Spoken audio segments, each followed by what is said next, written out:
All right, guys, thank you for allowing me to take that break. I think we're rolling over to a new stream right now. Let me get caught up on that. Yes, we did. We rolled over to a new stream, guys.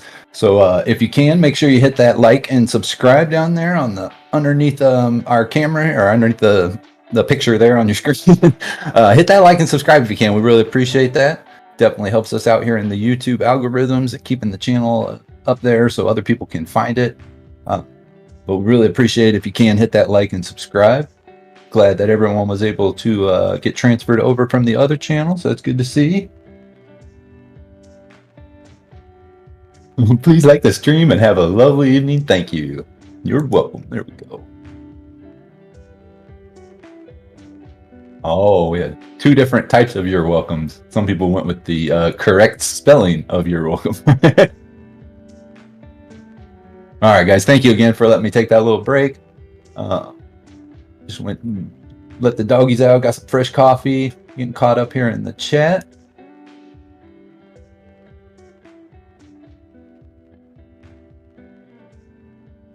Let's see what's going on.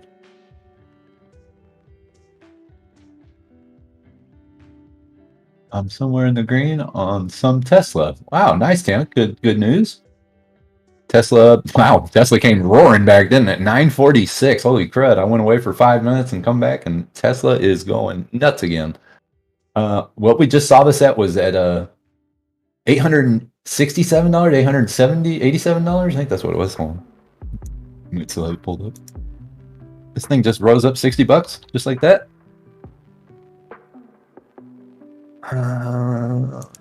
That is what it appears to be. $879.87 was the low here in the after hours, and we are already returned back up currently to $945, 0.67.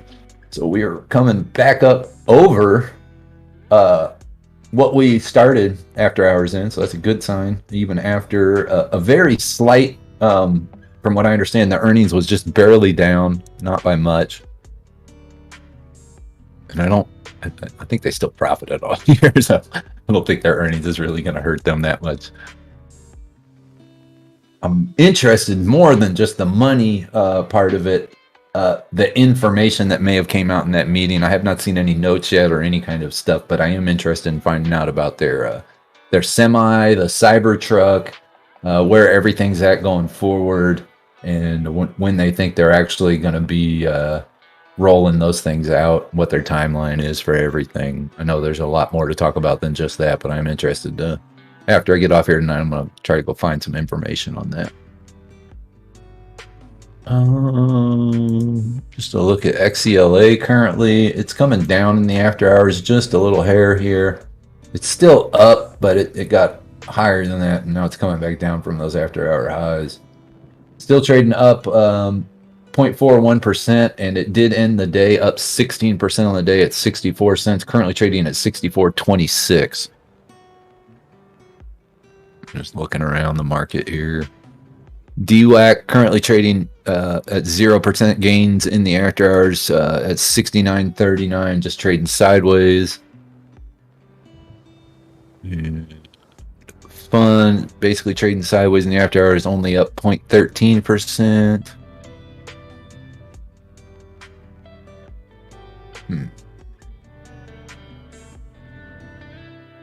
But yeah, just kind of peeking around at some of these stocks here. Seeing what went where. Ooh, Activision. It's about the only good news I got today was Activision. All right. Make that chat here, guys.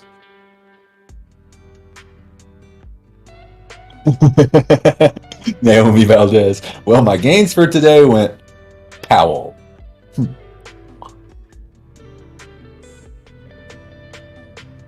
Randy Stogner says he's threatening to fill his work fridge with brewskis. Where do you work at? I want to know. Yeah, it's booming. We're getting a little return, but yeah, I was doing some good movement there, Tana. Yeah, I wish I would have had some buy power too. Would have been nice. Would have been a nice gain. At least to find some way to make some money on the end of that crappy day. But like I said, I'm hoping tomorrow that this crappy day turns into a green day. For the same reason other Powell days the day after has turned somewhat green, at least in my memory. I do believe that's the case. I'm gonna go look at LGVN and see where they're at.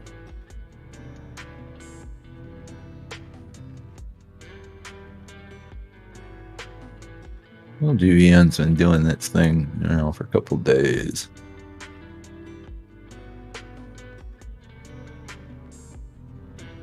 It's like LGVN found its bottom 3 days ago. Appears that way.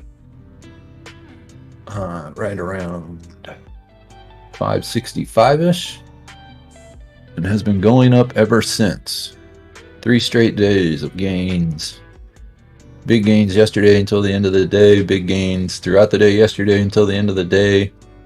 So I'm wondering if this pattern holds through another after hours. Trades sideways all after hours. Midway through the morning, does a little bit of a dip, and then take some gains tomorrow. That's how I'm looking at. Maybe that trend continues, but trends tend to change a lot, and a 3-day trend, I think, there's a long trend in this market right now. I haven't seen things trend for more than about 2 or 3 days recently, so I'm kind of weary of this LGBN trend. The movement for 3 days is it's a good thing, but where does it stop? So I'm going to be keeping an eye on that one tomorrow morning, bright and early. All right, let me come back to the chat, guys. Sorry. Get caught up. Oh, nice. Randy says, I work in higher ed for a university. Very nice. It's an excellent coffee mug, by the way. It's an excellent coffee mug.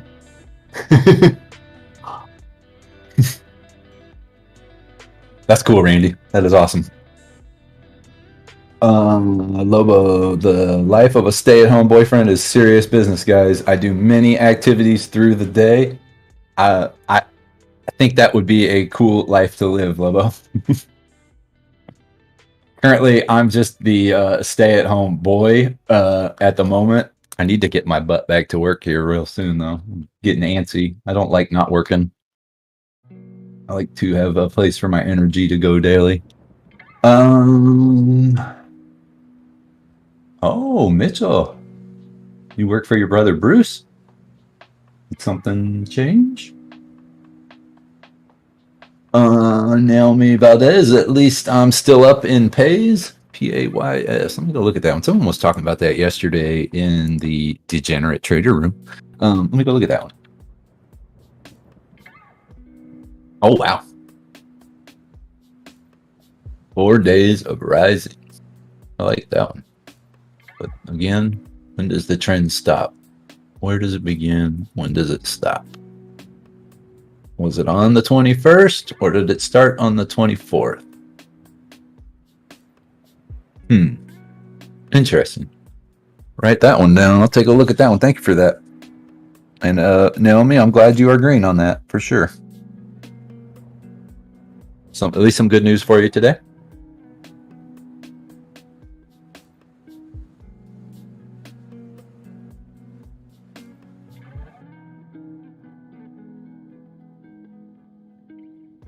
All right.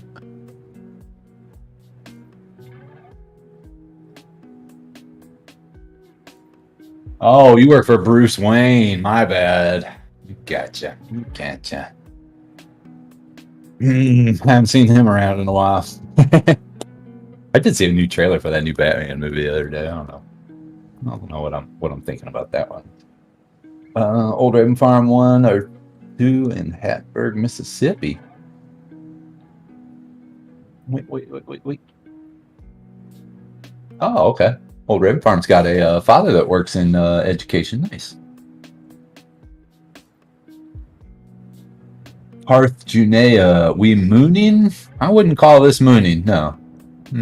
I think you'll know it if we are mooning. I think it's something you probably won't miss if it's happening. Bitcoin in the red, Ethereum in the red, Doge in the red, LTC in the red, ADA in the red, XRP up. There was some news, I guess, that came out yesterday about the XRP lawsuit. I need to go back and read it. I don't want to report on it yet. If you guys can go out and find it. I know there was some stuff in the tweet about the either the case or maybe the settlement. I don't know if it was the ending piece or not, but maybe if you guys go do some XRP Twitter searching, you'll find out. But there was some news on XRP that I guess came out the day or two ago, and that might be the reason it's green right now. I'm not 100% sure, but we'll see. Oh, is that GP in the chat? Happy birthday, Gone Postal. What's up? Happy birthday.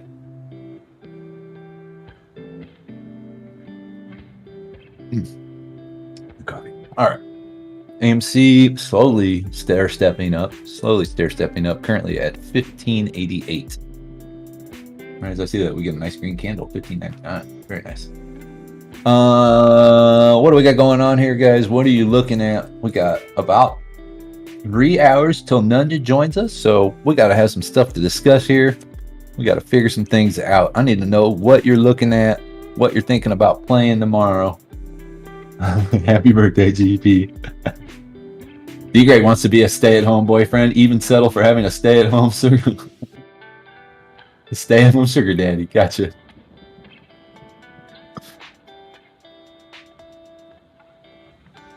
D-Grade, you should be oh, what's that called? Personal chauffeur? That would be a good driver for you. You need a CDL for that, I think. Then you get all the good stuff. You get to drive a limo. Probably get really good pay. Maybe I'm wrong about that. I would assume if you're a limo driver for some good people, you probably get paid really well. I'm an alumnus of my employer and went to school with Brett Favre, Randy Stogner. Well done, sir. Brett Favre thinks cool, but the alumnus of your employer, that's awesome. That's pretty cool. They liked you so much they wanted you back. Not very many people can say that. That's awesome. D-Grade said he's thought about getting a few party buses and doing that. Yeah, exactly. You just charge by job. Most cases, it's, what, you're done by 4 in the morning, you go, bar hours close, you go home, you sleep, you work on the weekends, you charge ridiculous amounts of money to have people clean up, or throw up all over your van, and then you can clean it up. You get paid lots of money. Step 1, like and subscribe to Bulldog Trading. Step 2, Mitchell Wayne says he knows a guy. We got business plans going here, guys. We got business plans. Tesla, looks like we're seeing the reverse of that giant rise, and we're seeing a little bit of a downslide. Nothing harsh. Just a little bit of consolidation there, probably at the 932 mark, it looks like. It did get, I think, what we saw rushed up there to with above 460 something, right? Or not 460, 960 bucks. I keep coming back to this because I keep pulling away from it, but 948, sorry, was the big high there. Currently trading at 933.98, up 0.37, or down 0.37 actually. We came into the market, but you guys know what this means. We're up from that low point, let's put it that way. It's red, but it's actually green from where it was about 30 minutes ago. What else was catching my eye yesterday that I wanted to look at today? Oh, that's what it was. Hold on. I think that's what it was. Yeah, MMAT. That was one I was looking at from yesterday. So MMAT got down to a low 155 yesterday. Got as high as 181 during the regular trading hours yesterday. Came out of pre-market this morning falling even through the green. I'm sorry, 2 days ago, MMAT blew up. My bad. 2 days ago, MMAT blew up. Yesterday, basically, took a little dump coming out of pre-market and then traded sideways. And then this morning, picked back up a little bit in the pre-market, came out of pre-market, did a little dive, rose up, and then the Powell meeting happened. So all the gains that MMAT made from 3 days ago were lost today just by the Powell meeting, essentially. So I feel really bad for the MMAT people that were hoping this was the turnaround or the comeback for them. But it does not appear that's the case. It looks like everything that was gained up to 180 2 days ago is now gone, and we're back down to that 150 range. I hope maybe, again, with the green market tomorrow, maybe we can get somewhere back in the 160s, the 170s on MMAT in the morning. But we'll have to see how things turn out. We'll have to see how they turn out. There's just been some really weird movement in stock the last couple of days. All right, I'm going to come back to the chat here.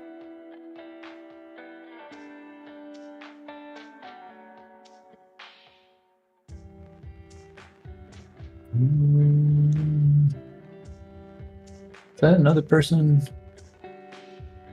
Looking for an entry into IQ at 360 to make sure I get in?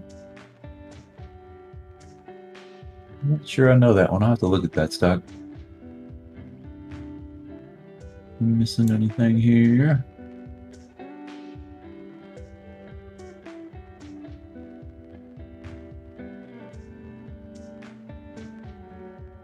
Oh, Randy's saying got some people looking at a firm. Is that what I see? I'm gonna go look at this IQ real quick, guys.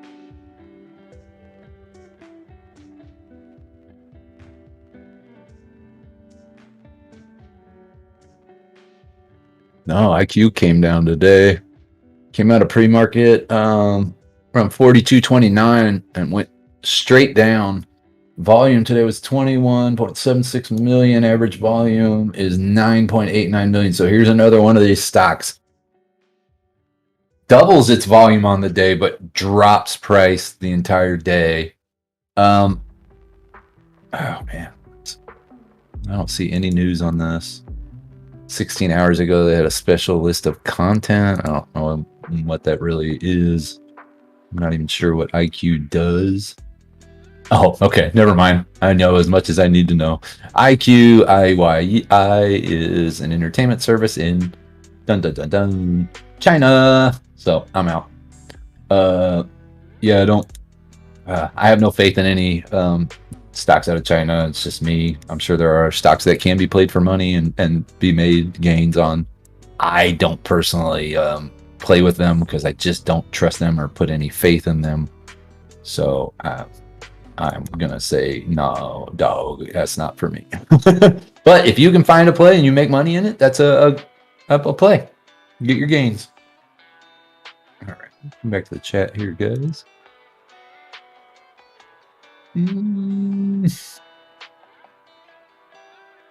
Randy Stockner says the long and short of the J-Powell and Fed meeting is that they plan to end tapering by the end of March and then start raising rates. That's basically what I heard. Kick the can another month and then start raising rates. And more than likely, at the end of March, they'll probably kick the can again. They probably, I don't want to say that. They've been saying this for so long, maybe they're getting into a wedge where they have to do it by then. And really, people have been calling for it for a while. Just to go ahead, like we were talking about earlier, rip the Band-Aid off. But yeah, I think you're right. In most cases, of how you what's the you reread the meeting for us? Yep. Yeah, exactly. Volatile the remainder of quarter one and quarter two. I 100% agree with that for sure. Yep. Whose stock will rise on Sunday? Mahomes or Burrow? Well, let me just put it this way. I don't think your stock can rise much higher if you're Patrick Mahomes. And if you're Burrow, you could go lower. But just being in that game and completing a pass is going to make his stock go higher. So if you're asking about who will have the bigger percentage of gains, I think it's Burrow in the long term. Because Mahomes is already here and Burrow's here. And Burrow just needs a little bit each time and it'll be bigger gains because it's going to take so much to change Mahomes' trajectory in any direction. So I don't know. I gotta think it's more Burrow, really. I'm biased, but you know. D-Gray says I had a guy offer me 200 NFTs for $60. Should I pursue that? What do you guys think? I'm not gonna give you any advice or answer that for you, D-Grade. I'll say I think you know a heck of a lot more about NFTs than I do. So for my answer, go with your gut. That's all I can say. No problem, Bert. Everyone show some love for no problem, dude. Hey, Snap, you didn't have to do that. I super appreciate it. I hope you have a wonderful day at the game. I hope it's a winning game, and I hope you have a safe drive and enjoy yourself a lot. I love you guys, and I do everything here for the channel out of love, so I appreciate that, Snap, so much. Really do. Super chat.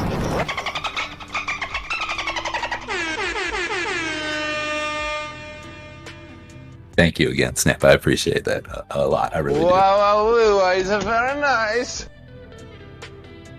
Brandy Power says, D-Grade, I wish I know more about NFTs. Just got my first last night, the AMC one. Brandy Powers, NFT gamer now. I think a couple people actually became Wax Wallet holders last night, thanks to various people in the poker game and other people around the Discord, which was kind of cool. It's kind of like a family thing. Everybody, once they heard other people were doing it, they started jumping in and helping. That's what we do around here. And I thought that was really awesome. D-Grade, Mitchell Wayne, GTA IRL has been talking to me a little bit about NFTs today. So I think it's awesome, guys. I think it's cool. A lot of us know nothing about them, and I appreciate any education you guys can throw my way on NFTs. Definitely. I know nothing, and I'll be 100% honest. I've not looked into them because I don't want to say I don't trust them yet. I don't know enough to trust them or know how to play them for financial gains. Let's put it that way.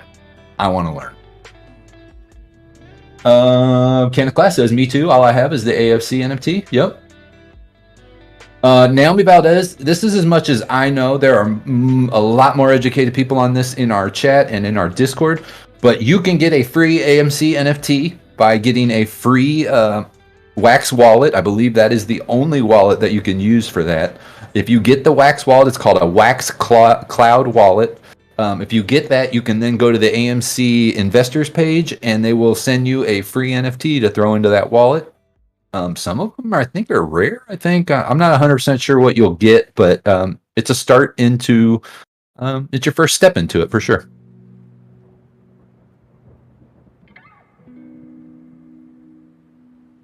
Right? Yeah. Yeah. Thank you, Brandy. Yeah, I want to learn them. I definitely want to learn them, and I know nothing about them yet, so it's probably not right of me to say don't trust them or do trust them. I just don't know enough to speak about them yet, and I need to learn. You can only buy them now. Time is up. Okay, Kenneth. Okay.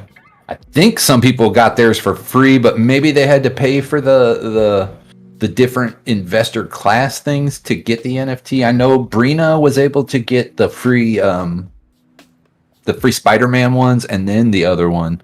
Yeah, there she is right there. She had to sign up before 12/31. But still, if you want to pay for the AMC investor thing, or if you think that's a good deal, you'll get an NFT with it. Sorry, just read this.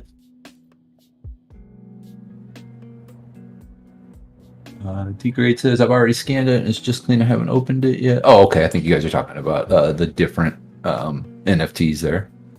Odie, you had to register with AIM. Okay, by the end of last year. So yeah, Brina and Junk Savvy are both talking. I know Brandy got her AMC, but I think she may have had to pay for it last night by joining. Is that? I'm not sure if I'm saying that right. Kieran, how you doing today, buddy? Are we still doing the gamble roll lotto? If I didn't know what you guys were doing with that, Tom, but if you guys do that, I'm down.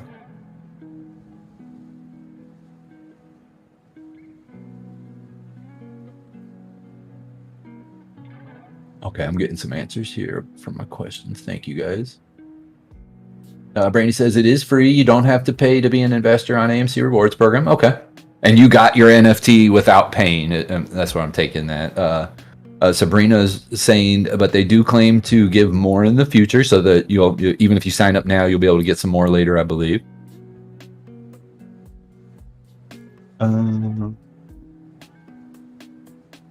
okay. GTA IRL with some information here saying if you don't know floor price, don't buy. that's good advice for stocks too, or that's a good opinion for stocks. Is if you don't know floor price, maybe it's not time to buy. But definitely, in my case, I know nothing about NFTs, so I'm not buying any of them without a lot of help and information.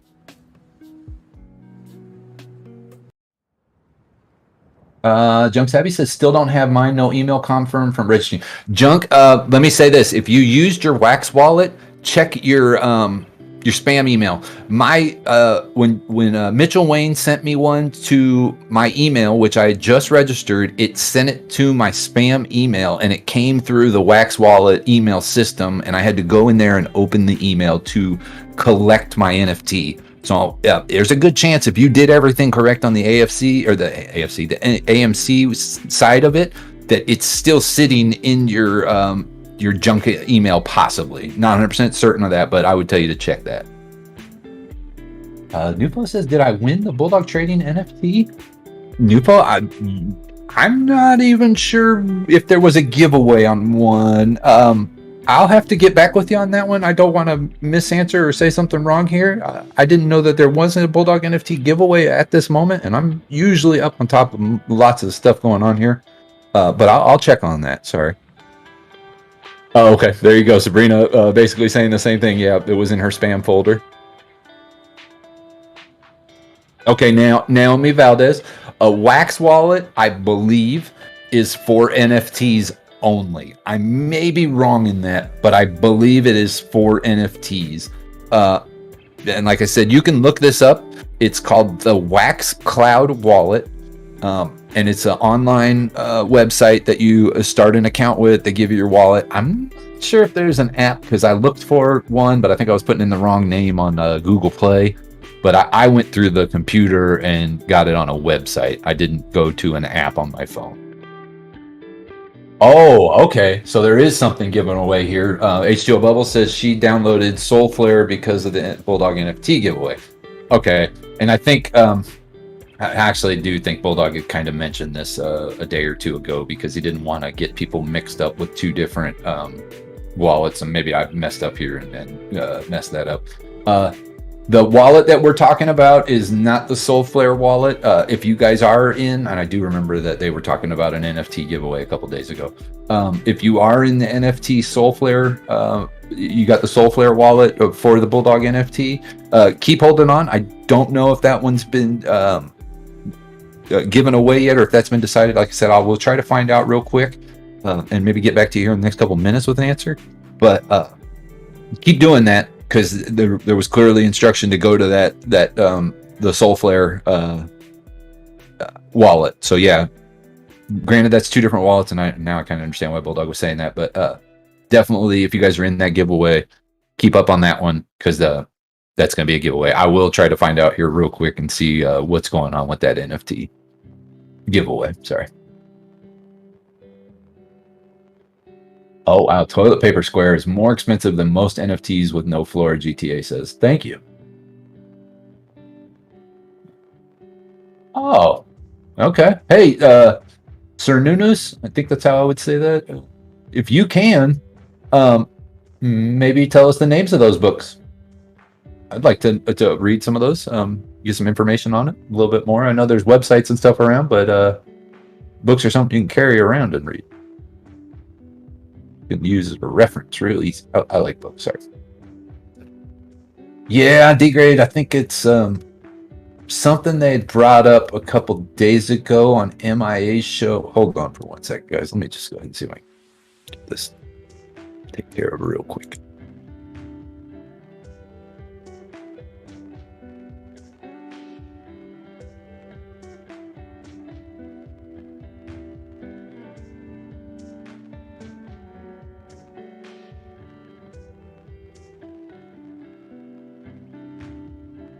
See if I can get an answer back here, guys, real quick.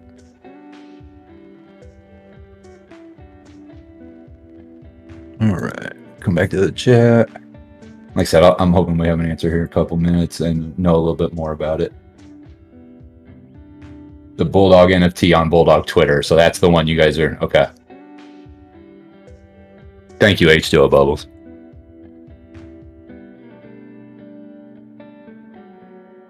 Oh, the link is on his Twitter? Okay, hold on. Thank you, H2O Bubbles, for all this info. Appreciate that.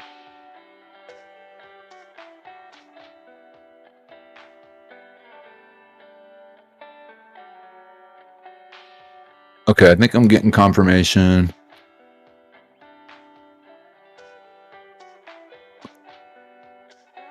Let me see one thing. Hold on for one sec, guys.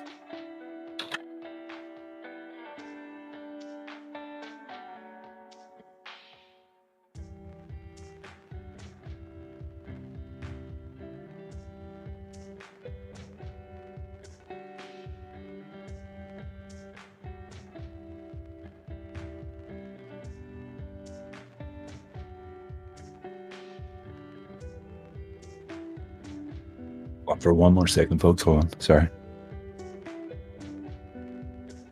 Just getting confirmation here.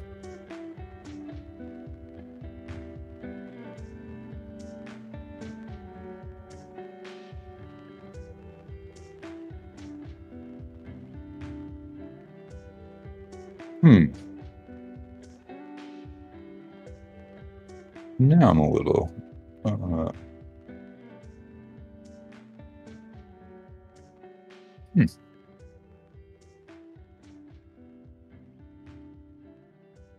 Give me one more second, folks.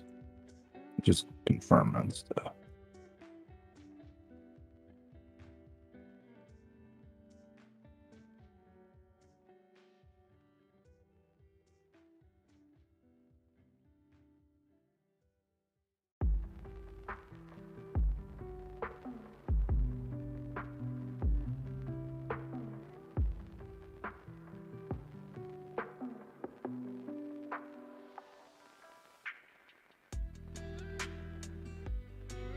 Okay, I'm gonna try to explain this the best way I can. From my understanding, there was a giveaway of NFT. The winner of that that Solana NFT was Crypto for Us All. He can redeem that by claiming by text or Twitter DM through Bulldog. But I don't know where the word Soul Flare is coming from, guys. So Bulldog is saying that that was through the Phantom wallet. So I don't know where the Soul Flare wallet is for, or what NFT giveaway was for a Soul Flare wallet. But there was a Solana NFT giveaway that you had to use the Phantom wallet, and I believe that was set up through Bulldog's Twitter. You might be wrong about that, but Crypto for Us All was the winner of the Solana NFT that we gave away. And again, maybe you guys were trying to type Solana there and the Soul Flare was the word, but I don't know what the Soul Flare wallet was, because Bulldog's saying that the Phantom wallet was the wallet that you guys are supposed to be using for that NFT giveaway. Again, I'm new to this. I have no 100% stuff, so if you guys know more than me, by all means, please correct me. Hexo. What's Hexo? I'm gonna look at that one. New phone, go check. Love when you guys call out stocks that I don't know nothing about. All right. Hexo in the pre-market got all the way to 70 cents, came down, took a dive down to 49 cents, and is currently trading at 53 cents, up 8.16% in the after hour. Nufo, if you got in on that dip and it is up there for you, I applaud you, good sir. I applaud you. It was a nice move. Oh, guys, it is a 4:20 Central Standard Time. Get your safety meetings together. Have fun. Oh, okay. So H2O Bubbles is saying that Soul Flare is the option it gave for me for entering the contest. It was a drop-down menu. So maybe they're linked together. Maybe Soul Flare and Solana NFT, that works for that one. I knew that the other day there was something about a Phantom wallet. I can't remember exactly what was going on. But if it worked, if you can get Solana in a Soul Flare NFT, or I mean Solana in a Soul Flare wallet, what hurt? Nothing's hurt, I guess. D-grade, there was just one project that was going to look at where this guy was going to make NES games into NFTs, but there was a lot of backlash, so he didn't pursue the project. I think that's what Isn't that kind of what MIA's been like saying GME should do for the last year? Is like buy up all these games and then just turn them into single NFTs where you own them for the rest of your life. I mean, most people own a copy of Mario Brothers that's on a cartridge that they can play for the rest of their lives. Wouldn't it be easy to just make a digital version, call it an NFT, and then you can play it anywhere for the rest of your life? That's one way I am interested in some of these things. I don't know where that's going or how they accomplish that. I have much to learn. Loop Ring Layer 2 NFT is also ready, Kieran says. Okay. And I think what Loop Ring is the crypto that's kind of hooked to Metaverse in some way or another, right? So there's probably more stuff that links in with all those NFTs in most cases. At least I'm assuming that. Again, I don't know enough really to be speaking on these things. Oh, yeah. Okay, hold on. GTA IRL, yeah. Gotcha.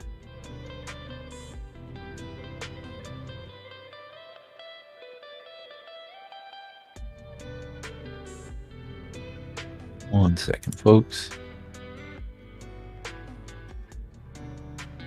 All right.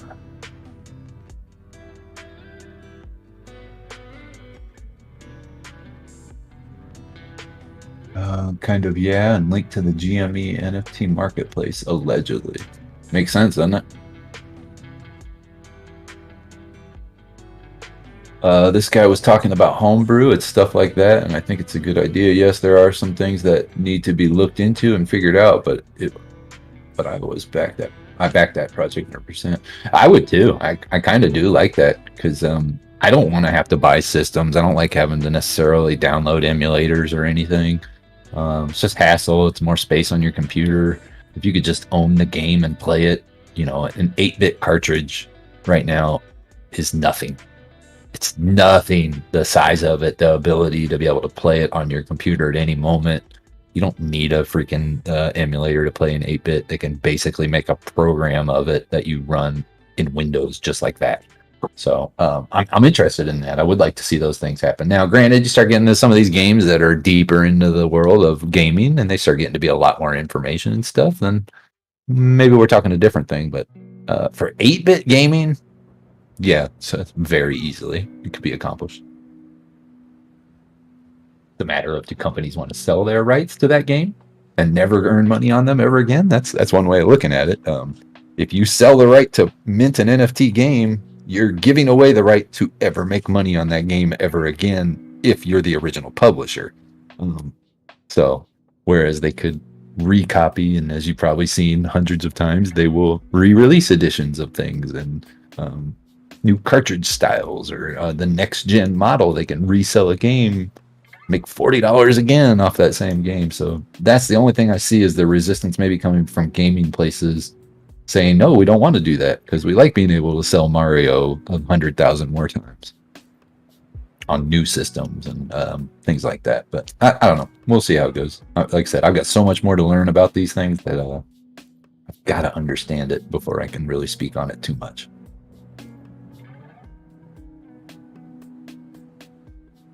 Can't they input a royalty type of fee on NFTs?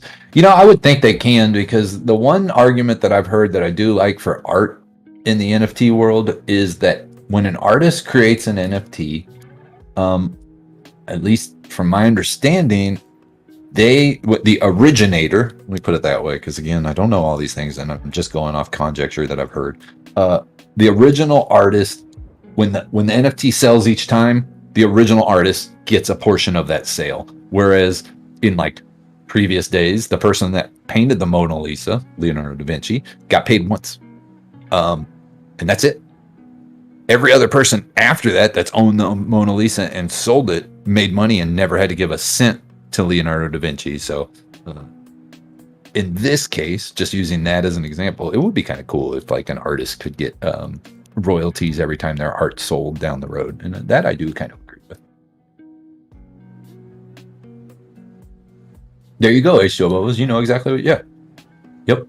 If you take a photo and sell it to somebody like Shutterbug or something like that, you don't get any gains on it anymore because Shutterbug now owns that photo and you can't You can't use it for anything. You can get paid that one time, but future is lost. So you have to weigh that over, can you make more in the long run not doing NFTs and selling these games single-handedly, or can you make one lump sell of NFTs that will cover everything for the rest of the time that you would hope to make gains on those games? That's where I think the question starts to get questionable. Like, is it worth it or is it not worth it? Yeah, see, there you go. According to Google, the artist will receive 10% from the sale every single time the sale happens. Yep. Oh, Jay James, do you not like that? Does that not make you happy? How you doing, my bro? Hope you're having a good day. Why are you throwing us the finger? What we do? You're my roadie. Do you not like the NFT art 10% thing? I'm lost. But I agree with that. I think that's a cool thing. If it is true and it happens, if you create an NFT and somebody sells that thing for $2,000, you getting 10%. And then the next person sells it for $4,000, you getting 10% of that sale too. It's your art. And I think that's cool. I do like that. Now there's an argument that I guess you could be made that you sold the right and now someone else owns that art. But then that's when you get into intellectual property and all that argument. I'm not a lawyer. NFT could change the music industry. I think that goes. We're talking about art here again. So yeah, I do think it could change the music industry. You go buy a CD. It's again that same kind of thing. Like, let's look at it this way. Whitney Houston's been passed away for a couple years now. Someone is still making music money on Whitney Houston's name. Prince has been gone, and the family is still making money. If they go and make NFTs of all of Prince's music, would the people who own the rights to it get that 10%, or only the artist who's now not alive? I guess that's where another good question to come through. Live people would be able to be like, if they're living, hey, that's my music. You owe me 10% on this NFT that I minted. But let's say in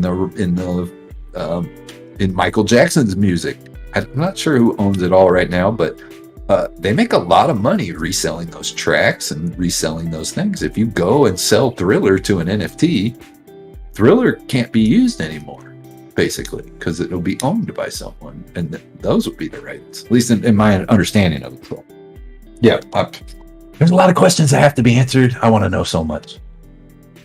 Randy says the owner of the rights. Okay. So the owner of the rights would get paid. H2O Bubbles, I'm right there with you. After seeing some of these NFTs are cool, but I saw one, Mitchell Wayne showed me a picture the other, like 2 weekends ago or 3 weeks ago, of an NFT that was outrageously priced, and it was literally just like a kid's scribble.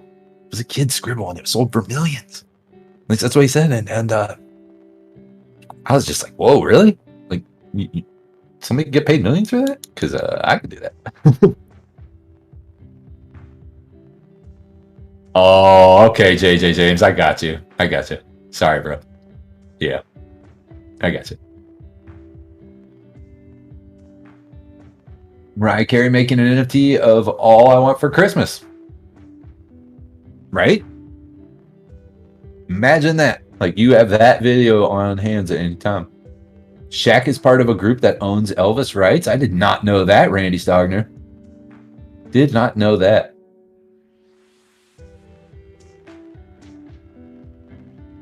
Odie, there is hot singles in your area, but I'm the hot single in every area.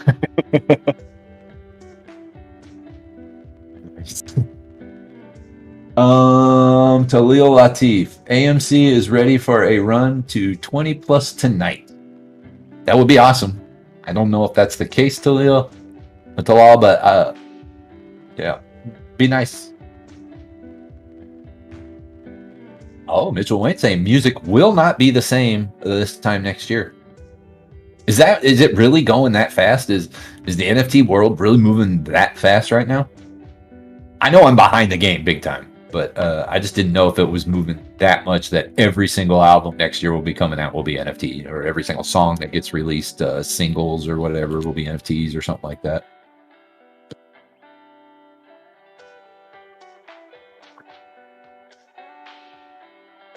That's a good point, Crypto Profit. Oh, wow. Now I just realized why so many people give out their free NFT. After it's free and people start selling it, they still get 10%. So why wouldn't you give them out? Because the next person down the line is going to get you 10% of that sale. If that's the truth and that's what really happens, that's actually not a bad business plan. I mean, you go out, you give a bunch of people NFTs, even if only one person sells it, you just made 10% off of something that you really weren't going to ever sell anyways. So, but here's the thing. You go and make a bunch of NFTs, and from my understanding, it is not cheap, at least to mint on Ethereum, because the gas fees and everything. So I would assume that wouldn't be profitable for you unless you get 10%, which is more than your minting fees. So you'd have to look at that. But I can imagine there might be some number that you could find a way to make that reasonable. Maybe. I don't know. Hey, Lobo, hit them chores, buddy. Have a good one. I'm sure I'll still be around here if you step back here in a little bit. Highly invested. How you doing today? There are other cheaper blockchain alternatives you can mint on, he says. Okay. Solana being one, I believe. Yeah, there we go. Oh, and Kieran's saying the same thing. That's why you put an NFT on Solana or layer 2 ETH like Loopring. Okay.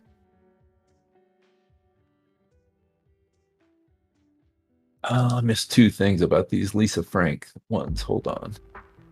And I remember Lisa Frank from back in the day. HOL says I'm going Lisa Frank style for my NFT. I have colored pencils in hand. That's cool. I remember Lisa Frank, Trapper Keepers back in the day. I'm an adult and I still bought a Lisa Frank pillow that I saw at Dollar General, Sir Nuno says. I think everybody remembers it. It's just nostalgia, like that weird art. It was just a weird art. OpenSea has no gas fees if you use ETH on Polygon, from my understanding, D-Grade's saying right now. That's interesting. For any of you guys out there, you might take a look into that. H2O Bubble says there's a guy I watch on YouTube that makes them live and sells them immediately. He stopped trading stocks and became an NFT artist instead. Wow. That's crazy. Like, if you could literally just do that for a living. Whew, it's crazy. I got some spare time. We'll start selling some NFTs. Vincent Wilson. I like this question. I do like this question. I kind of want to go through this question. I really do. Hold on for 1 second. All right. Vincent, I'll be 100% honest with you right now, currently on TD Ameritrade. Just so you know, before I answer this question, so you know my biases or my positions on it, I do not own any SNDL stock. I do, however, have, 3 calls for SNDNL 50 cents for February 18th. They are currently worth 4 cents. I'm down on them. I don't know if they're going to come back. Even when it hit 51 cents today in the pre-market, I was only up minor on my calls, and they were gone once the market opened. So that's just my bias on this.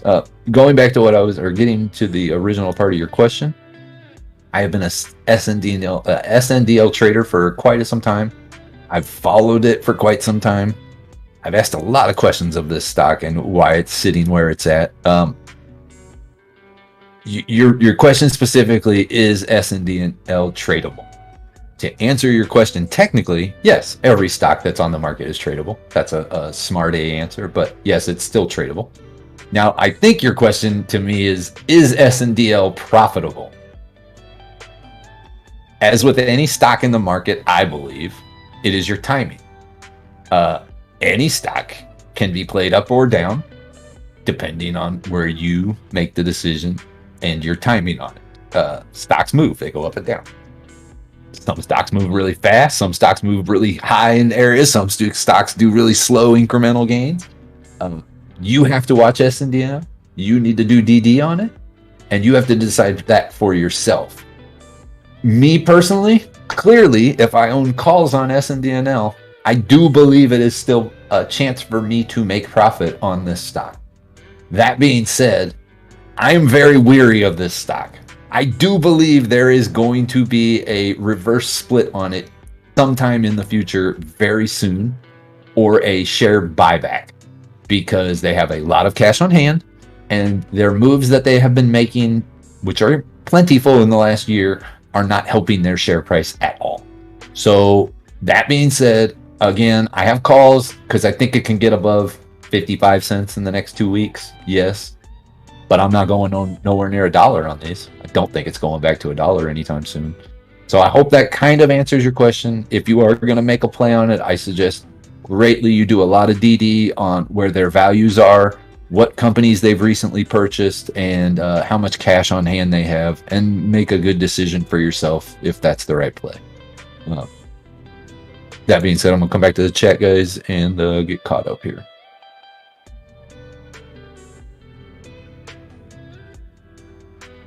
All right. Oh, wow, you got moving on this bad boy. Hold on, let me make sure. Didn't miss out on anything here.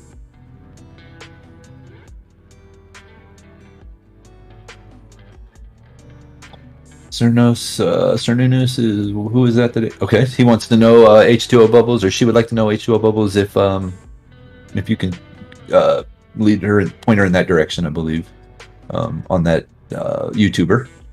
Mitchell Wayne, music minted on new blockchains will give musicians the true ownership of their music and cause the record companies to either join the madness or burn.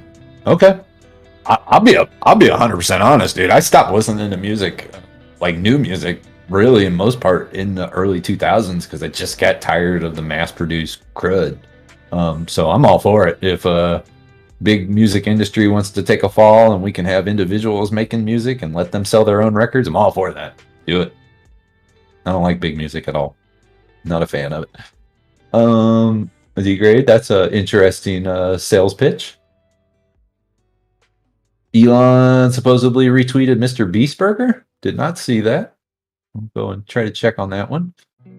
Kieran says, here's a doodle of a sheep I made when I was 5. Starting bidding price is $1 million.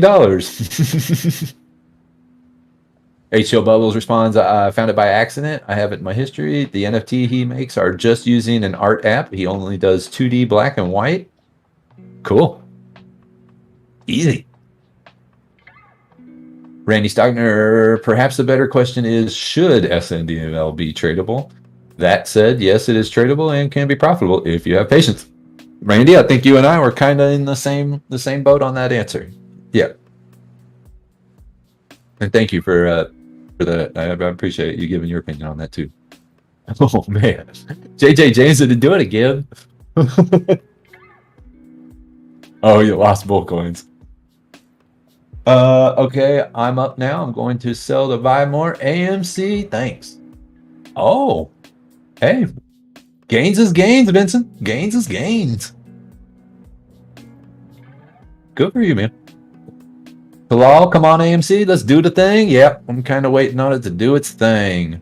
We need it to, for sure. We definitely need it to. All right, we are about 20 minutes out of the 6 o'clock hour over there on the East Coast. 4:40 in the Central Time Zone. 2:20 on that, or 2:40 on the West Coast. I'm going to go and refill that coffee again. Let you guys chill to a lo-fi beats for one little moment here, and I'll come back here and we'll keep on cruising through this day. Thank you again for everybody sticking around. Don't forget to hit that like and subscribe if you can. Get a camera here for 1 second. All right, guys, be right back with you. Enjoy them lo-fi beats.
Back here. Thank you so much.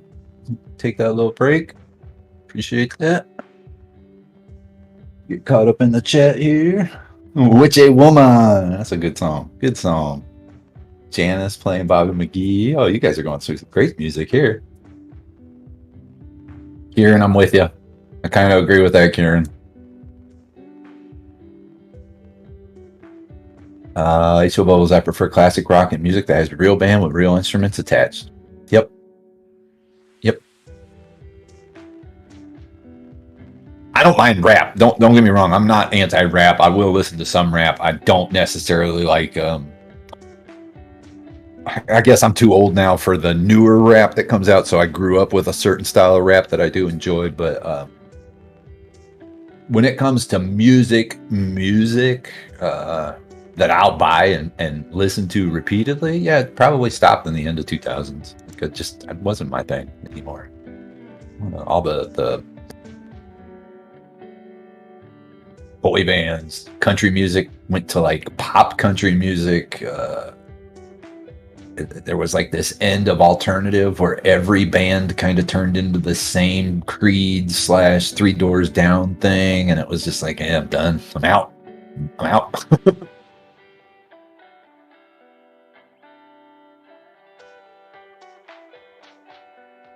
Yep, Sugar Hill Gang. Yep. Growing up in the 60s, we didn't have a TV until I was 7 or 8, so music was reading, and reading was pretty much my entertainment, Randy says. I can see that. Definitely can see that.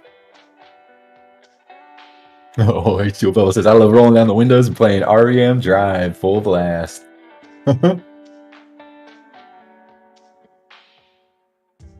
I'm an original outlaw country old. Okay. We were kind of talking about this. I know I get burned out on like the George Strait and stuff. I'm more of an age group. Like my dad used to listen to country. So when he was playing, it was always like Alabama, Reba McEntire, what's the female I'm trying to think of right now? Darn it. Oh, I can't think of her. But anyways, it was around that time. Late 80s, early 80s kind of country, George Strait, Alan Jackson, those kind of people. And then after that, it kind of got weird. Just kind of got rockish, but wasn't really rock. It was like pop. Cool. I don't know. I don't want to knock on anybody's likes on music. It just wasn't for me. That's why I'm all about Viking death metal, D-Grade says. Talal, Aretha Franklin, very nice. Very nice. The local meme dealer hitting that wallet. That Bulldog original NFT. Check my Bullcoin wallet. I'm all about that Christian trap metal these days. Cash, Waylon, Willie, and Christofferson. Okay. I think that's a fair that's like, yeah, like you said, that's the outlaw country music. You're right. It's a good way of putting it. I've seen a lot of people who like Chris Stapleton. Gets played a lot in poker nights. Sir Nunu says, I went to so many Alabama concerts as a kid, my aunt had a crush on them. I was talking about Alabama a couple days ago, and I was always impressed by the guy with the super low voice because he never looked like he was the guy that would have the low voice. Like if you looked at the whole band, you'd be like, that guy has a low voice, not that guy. And then the guy with the low voice, like, well, he gets all super low and stuff. Yeah, it was crazy. So me talking about music. Kieran's like, I like all types of music. Yeah, I know you do. And you have a great sense for the room, Kieran. You do. You have a great sense for walking into a room of people, seeing the people for who they are, and picking music that they will enjoy or groove with. And I think that's a good talent for some people. I have a horrible talent at it. I know you like that 70s funk, Kieran. I know you do. T-Great says it doesn't have to be Viking death metal. I like all kinds of metal. I'm not a big fan of like Guar and all those ridiculous metals. Like Megadeth to me is a scary name, but when you listen to Megadeth, their music is awesome. You know what I mean? So some of the names of those bands scared people off, but the music is really good. Naomi Valdez. I'm really wondering if LGVN is a buy. Naomi, all I would say is buy the dip, sell the rip.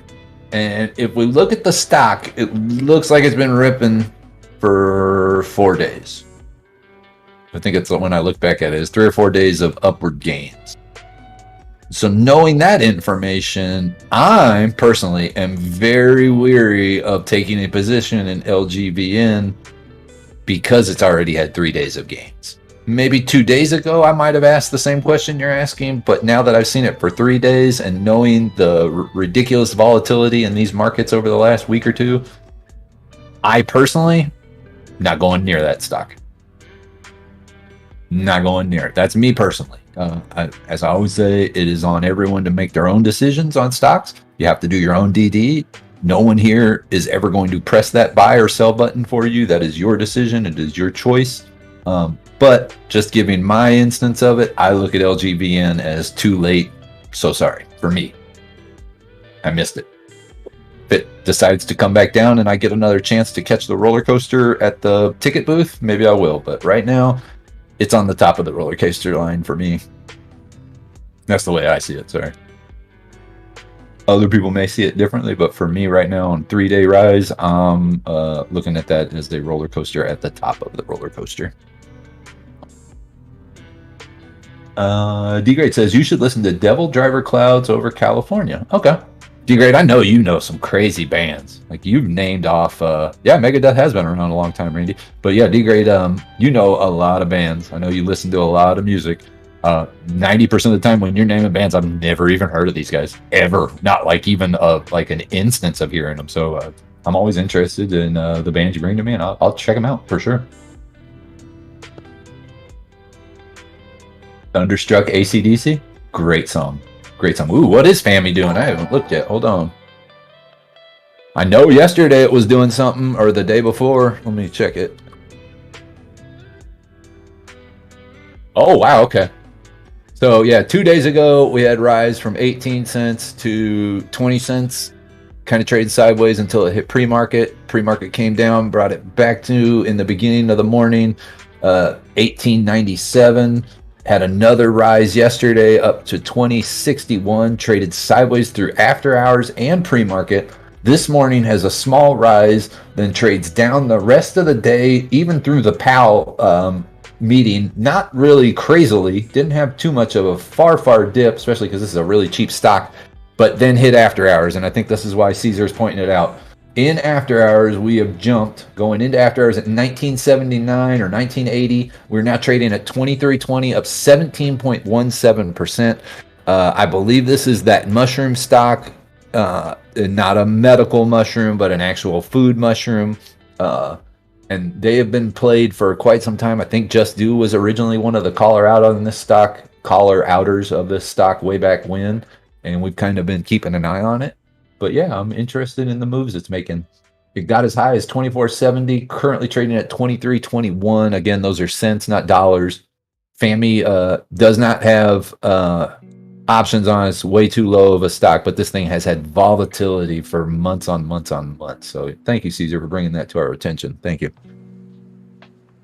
Sometimes it's up on our screen, sometimes it's not, but thank you for pointing that out. Harsh Agrawal. Is Sheeb a buy as per you?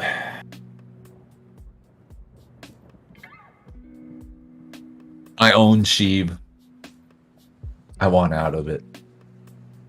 I got stuck in a dip move. Sometimes it happens. I was using it to grow ADA. Let me put it that way. I currently have $1,100 of Sheeb at 61 cents or 0.4061. So I'm down 40 whatever, or well more than 0.5% on my my Sheeb. That being said, I know there's a huge contingency of Sheeb traders out there. I know that there's a big family of Sheeb, and they are very supportive of this stock. I'm going to say this, though. I'm very weary of any coin that's under that 3-0 mark. For me, I'm not putting any more money in Sheeb. Maybe that's the best way I can say it. I'm not putting any. I'm not even trying to average down. If it comes back to 61, it comes back to 61. It made its big rise from what I saw to that 0.81. And I think that might have been the best it's going to get for a while. So that's my opinion on it. Like I said, as per me, someone else may be able to look at the TA and go, hey, dude, you're 100% wrong. But for me, I don't trust any of these coins. That I've been burnt on these coins that are under 3 zeros. And a lot of people have made a lot of money on coins that are under 3 zeros. So I'm probably wrong in a lot of senses for not looking at other coins, but I just don't want to get burnt on them. So yeah, I'm just kind of chilling on it. It's not my buy. It's not my thing. I'm sure there's people out there buying cheap all over the place, and they probably will profit from it. Just for me personally, though, I'm holding too much right now to justify buying.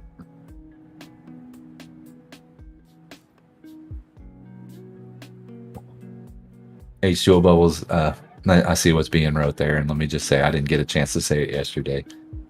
I'm sorry that happened and your family had to go through that.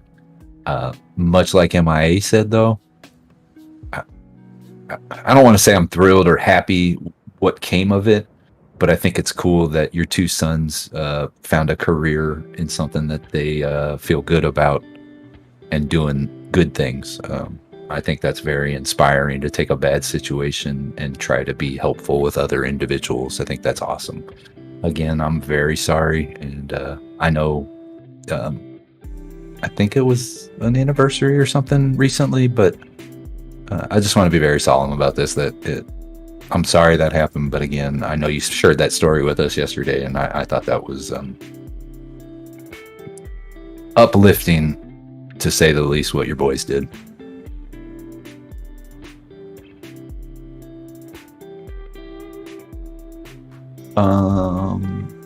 Sorry, I didn't mean to kill the mood there, guys. Just wanted to make sure we got that across. But Vincent Wilson says, I have 150 million sheep since May. I don't think it's ready yet. Yeah, I don't think it's ready yet either. Hopefully you've got a lot of gains still sitting on it and you don't want to sell it and you don't think it's ready yet, because I needed it to come back. I'm not going to lie. I made some good money when Sheeb went and did its rises up to 81. I was in and out. I was making great money on it. But I thought it was going to keep being volatile. And then we hit that into the crypto run and caught in it. I got caught in 3 cryptos at that time, honestly, to be truthful. I got caught in Doge at 24, and this is all at the exact same time. Doge at 24, Sheeb at 61, and ADA at 181. All 3 dunked on me at the exact same time, and all 3 I'm still holding now since, I believe, the middle of November, whenever the fall began. I've averaged down on ADA a couple times. I'm not going to average down anymore. I'm just done dumping money into it. Those were all flip plays for me. Those aren't my hodl coins. But yeah, I got caught in some things, and sometimes you make bad plays and you have to hold those bags for a little while. I'm not perfect and I'm still learning, so I make bad crypto plays. They do happen. I make bad stock plays too, to be honest. But I got to learn to get better at what I'm doing. And in the meantime, hopefully crypto will get better priced. Vincent Wilson, you were up 15K and now you're only up 4K. Yeah. It was her birthday. Okay. That's it. I think I remember seeing that. Yep. GTA says it's ready.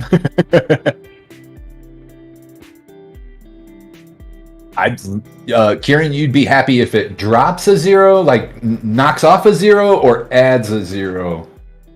I don't want to see another 0, but I would love to see it hack a 0 away and be sitting there with 3.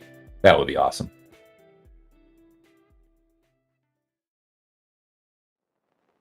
Oh, Naomi, you sold some in the red. I'm sorry.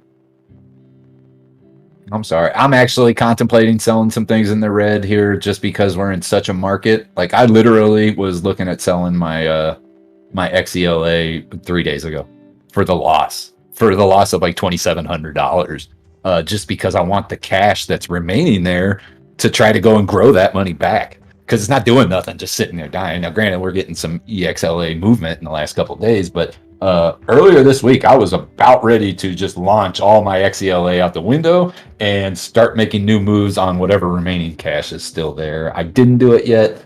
Maybe now's the time. I mean, it's worth more now than it was 3 days ago. So, I don't know. Oh, Caesar, go Chiefs, go Niners. That's right. I'm actually with you on that one. I was saying Rams.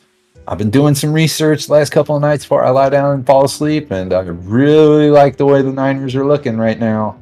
I really think they're going to present some issues to the Rams defense. I think they're going to run right at Aaron Donald the entire game. I think that's the way to beat them, is to run at Aaron Donald and nullify Von Miller. I think San Francisco might have the team to do it. I'm kind of thinking that's where they go. I don't think Jimmy Garoppolo is going to throw the ball very much in that game. Really don't. Knockoff zeros. Okay. Gotcha. Would you be happy if Sheep drops a 0? Yeah, I think we all would be so loving if Sheep decided to just knock one of them zeros away. Click. Randy Stogner says, I'm going to have to root for the commercials. I do that too. I hope they bring Puppy Baby Monkey back. I hope we get to see some other really good commercials that seem to make their way into football. It was really interesting. The other day we were watching football with Birdie. I don't know if you guys know this, but apparently Europeans, when they watch American football, they don't know what they're getting into when it comes to commercials. And I think Birdie was just taken back at the fact that every 8 to 11 minutes, here in the U.S., they just shove commercials down our throats. And it's not just football. Of course, we all know it's every sport. But over there, when they're playing football, or soccer as we call it, when they got their soccer games going, the clock doesn't stop. So if they do have to throw a commercial in, the game just keeps going and they come back. But the commercials are very far and few in between. Over here, they stop the freaking game and they throw a commercial in every 5 or 10 minutes. I think Birdie was just taken back by that. I feel bad for any European who has to watch a sports game and realize that for the first time, because it's in our blood. We watch commercials every game now. We know it. Most of us have DVRs so that we can bypass them. We've gotten so time of it, but yeah, they are. See, Kieran right there. Yeah, the commercial times in America are insane. I would probably lose my mind if I went and watched sports. Let me put it this way. If I went and watched European sports, it probably wouldn't bother me because it would be all new. But if I went to Europe and watched an NFL game done the same way, except there was no commercials and they just stopped the game for 5 minutes and you just sat there like, what's going on? What are we doing? Why aren't we playing? There's no commercial. That would probably mess me up. So I can kind of understand why you guys would look at that and be like, this is insane. You guys stop the momentum of the game to do commercials every 10, 20 minutes. Remember when they said cable networks would eliminate commercials? I actually do remember that. HBO was one of the big purveyors of that. And yeah. I remember in the very beginning of cable networks, they were like, you can buy this and you'll never have to watch commercials again because you're paying for it out of pocket. You don't have to have free television sell commercials to you. And then, yeah, that didn't last too long. Of course, I mean, it's after seeing that H2O bubbles, there's no reason why it didn't happen to MySpace, Facebook, and every other thing in the world, because like you said, they told us one thing, they did something different, and they realized, wow, we are profiting from this, and then it became the example for all companies when it comes to advertisements and stuff here in the US. Everything has advertisements. Everything. It's ridiculous.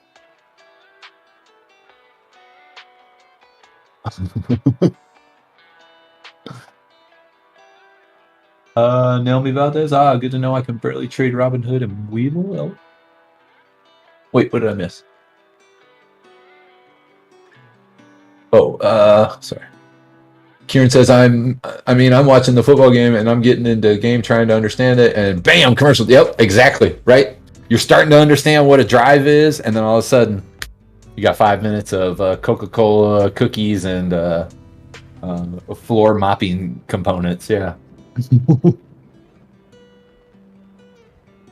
Right. I can understand that too, Randy. If you're paying premium for it and you don't, and then you have to watch an advert. Exactly right. Oh, we got a stash stock party coming up tonight. I didn't get that text yet. I'm sure it'll be coming through very soon. Thank you for that heads up, Loki. Thank you very much. Be keeping my eye out for that one. Yeah, it's Oh, okay. That's what you know. We were talking about international brokers. Gotcha.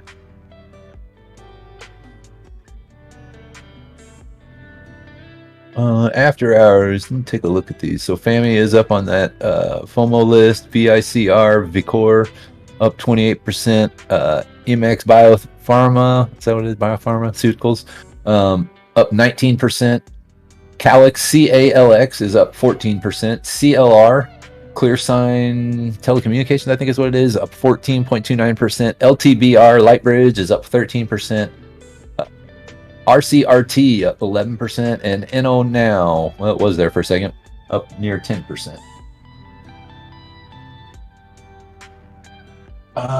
D-Grade says, I haven't been getting the text from the stash stock party, so tell me when it drops. For sure, definitely.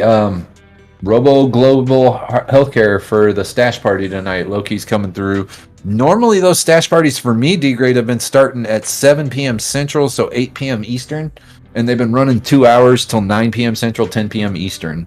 So if you know that's happening, you might log in around 7 tonight, see if you get that stock. Oh, that's the same reason you gave up on your Sirius XM radio, the commercials. Yeah, I thought it wasn't supposed to be commercials, and then sooner or later, yeah. Oh, we've got to change revenue. We've got to get some more revenue. Let's start adding in some commercials. Don't worry, they won't be obtrusive or anything. That's what they always say. Don't worry. Don't worry. But then they make their profits.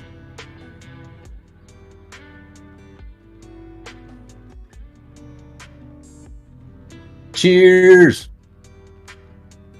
Good cheers for sure. All right, guys. 6:08 a.m. on the east, or 6:08 a.m. p.m. on the East Coast. Got 2 more hours here in the after hours trading. And it looks like crypto is not getting better. Doge is up, but Bitcoin still kind of trading sideways at this 36,600 level. I'm kind of interested to see what's going to happen with that tonight going into tomorrow. Don't think it's going to be crazy, or don't think it's going to be good, really, to tell you the truth. I think crypto, I hope we don't test the 28 again on Bitcoin. I really don't want to see it go there, but who knows? We'll see. Maybe Elon will save us with a tweet or something. Speaking of tweets, let me run over there. I want to check on some Adam Aarons. See what's going on in his world. Nothing new out of that tweet universe. Elon's tweet. I know somebody said he had tweeted a little bit earlier.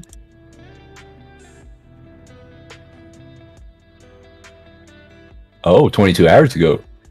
Elon says he's been driving the latest Cybertruck prototype around the Giga Texas. It's awesome, he says.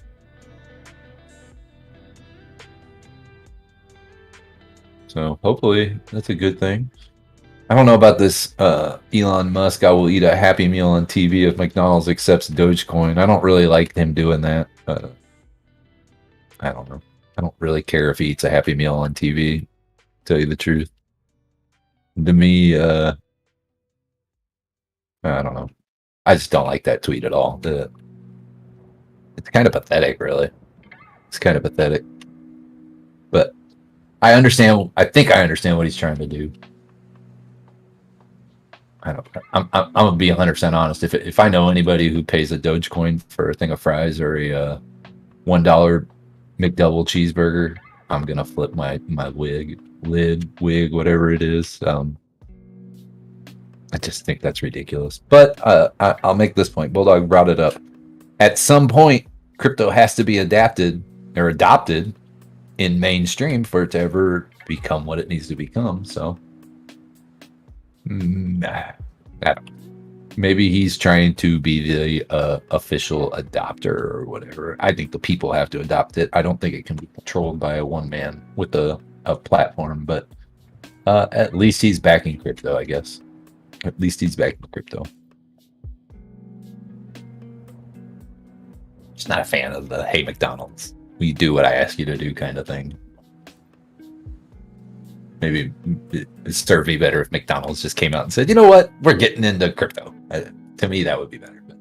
But it's just my thing.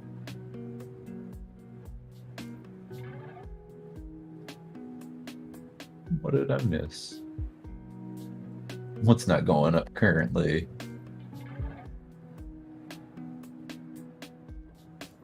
Oh, J-Pound medium was more of the same, Kieran.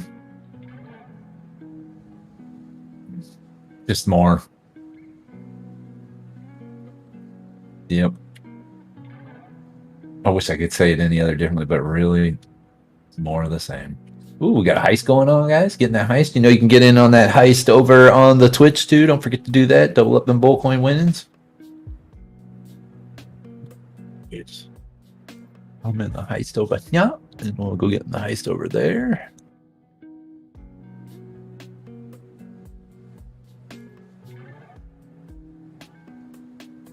And if you guys don't know, you are earning Bullcoins over there at a 3-time rate. Good to have that Twitch account as a backup in case the channel ever goes down. You can come over here and still get everything that you normally would get from Bulldog Trading on YouTube here on the Twitch. You can get this account, by the way, also for free instead of having to pay for it through Twitch. If you are an Amazon Prime member, you can link your account to Twitch, and they will give you 1 free month every single month of a Twitch channel of your own choosing, which would be awesome if you guys choose to use this channel. Amazon will cover the cost of the Twitch subscription. And like I said before, I believe Andres mentioned this, the Twitch Amazon joinship also gives you free games and whatnot there on Twitch that you can play.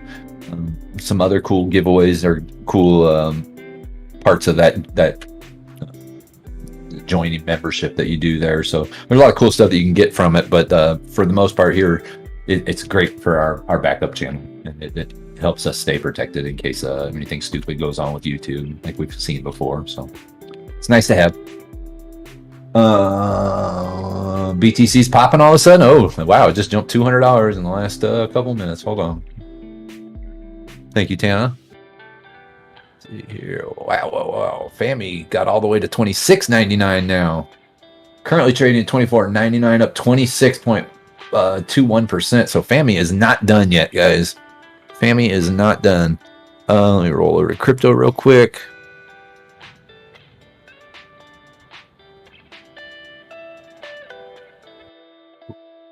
What?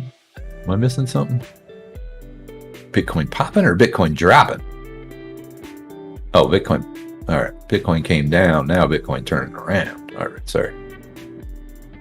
36,283 an hour and 10 minutes ago. Now currently trading at 36,744. And the last couple candles here. Decent. Okay.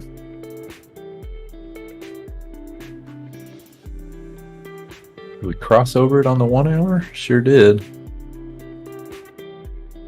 On the 1 hour, we crossed over MA 120.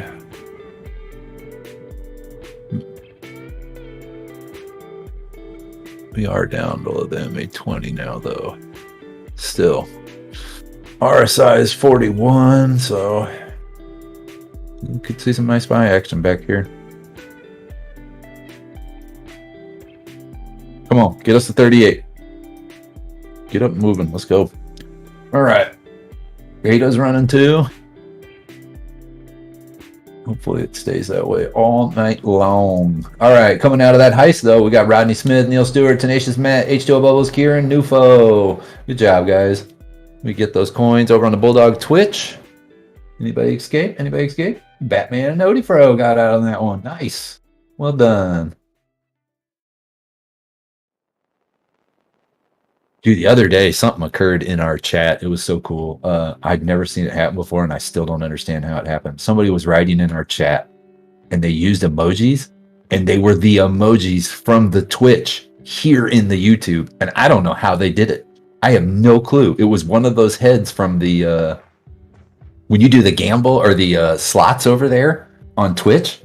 Somehow they put one of those heads here in our YouTube, and they said they did it on accident. I don't even know how the heck that happened. Like, it was literally one of the Twitch heads here in the YouTube chat. I don't know how. Saw it. It was crazy. I was lost. It's like the Tootsie Roll thing. I'll never know the answer. I'll never know. Yeah, but you can't copy and paste the emoji and get the same picture if the emoji is only for Twitch. Just like the emoji here on our special emojis, like that Tendy emoji, it won't go and work on your phone because that's a special emoji that was built for this channel only. That 816 emoji won't work on someone else's page. At least that's the way I take it. I know it. The woo-woo emoji won't work on your phone in a text between two people because those are specialized emojis. I thought that was what they were for Twitch. Maybe I'm wrong, but those are like specific people, and it was so cool. It was like, how did that head get in here?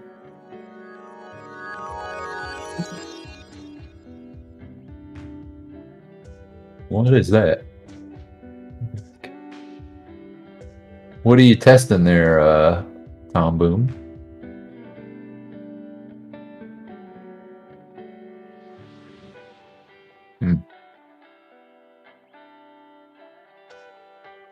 Oh, you were testing to see if those worked. Okay, I got what you're saying. Yeah.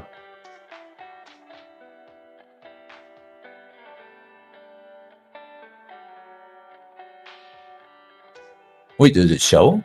No, yeah, it didn't show him. Okay. You got Kappa Kappa Mercy Wing too? Matt, do you know that code? It's crazy. Redeem blown Twitch. I like it. Good job. All right, guys. We're rolling up 5:15 Central Standard Time, 6:18-ish. Sorry. Eastern Standard Time. Just go through something here real quick. Making this content is all about you guys, and I am very privileged to be part of this community and movement with you. Please hit that like and subscribe. It costs nothing to do this, and it's just like the content that we provide you here, 100% free. It's super easy to just hit those buttons, and it definitely helps us get the word out about Bulldog trading, financial literacy, and helps our channel grow. So we really appreciate if you can hit that like and subscribe. And also, if you are looking to give that channel a little extra love, hit that notification bell. It will keep you notified anytime a new stream pops up, anytime a video pops up, or anytime we've got a member stream only coming up. It'll keep you notified there. Definitely a smart thing to do, and we appreciate it because it helps us with all the algorithms and keeping our channel in the top listing so that new people can come and find it.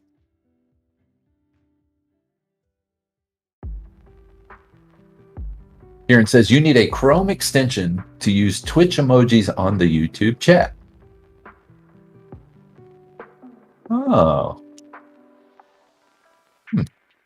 So somebody had the Chrome and that's how it worked. Weird. The Chrome extension is called BTTV. Okay. I'll look into that. Yeah, it really freaked me out though. I saw that. I was like, what the heck did that emoji get in our chat here? Really weird. Oh, FAMI still going up there, 28% now. 25.44. Again, that's cents, but 25 cents up from, I believe, what we say, 18.30 going into after hours on FAMI. Hold on, let me go most recently.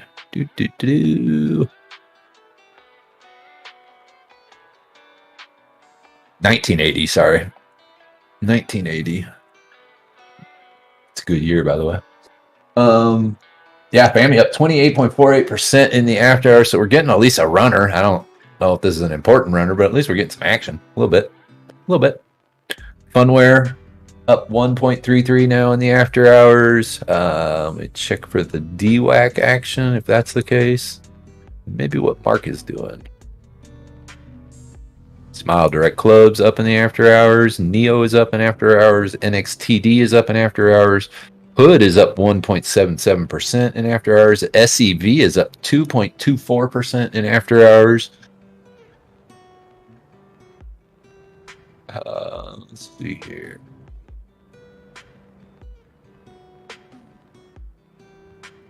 Some different things going on.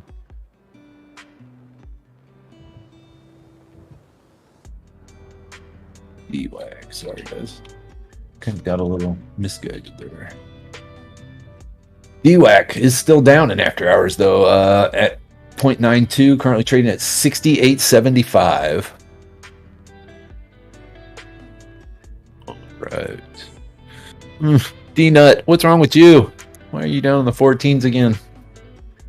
No likey. Shout out to a grumpy old man. We're going to get that donut stock back up there someday. Cooler Gang, you guys traded sideways all day, it looks like. Little drop, not too much. Sorry, I'm just kind of going through some stocks here in my watch list. Ooh, naked holders. The SEN Electro's up 3.13% in the after hours. Currently trading at 198. Went in at 192 into after hours, so up 6 cents now. All right, we'll come back to the chat, guys. 1980, I was underwater all year. Tom Boom, in 1980, I was in amniotic fluids all year. We're kind of the same, you know. You were submerged in a vessel. I was submerged in a vessel. Same difference.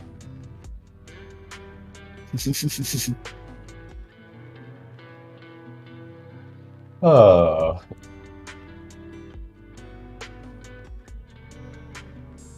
Miss anything here? Nope. I was above water, but I was in water. Amniotic water. Get it? I was born in 1980. Late end of the year 1980. All right. So what do we got going on out there, guys? Underway, I said. All right. Man, that Fammy. What the heck got that thing moving in after hours like that? I do not know. I'm interested. Where was I in? Yeah, embryotic. I was in amniotic fluid. Ambiotic, sorry. Wait. Ambiotic. Right, ambiotic. Embryonic, but the fluids are amniotic, right? I was repping the Binky Gang in 1980. That's right. Or in 80, yep. The Binky Gang. Oh, it doesn't work for all emojis, Karen?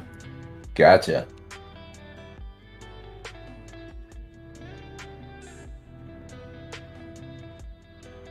Are you trying all of them, Karen? Did you get one of them to work?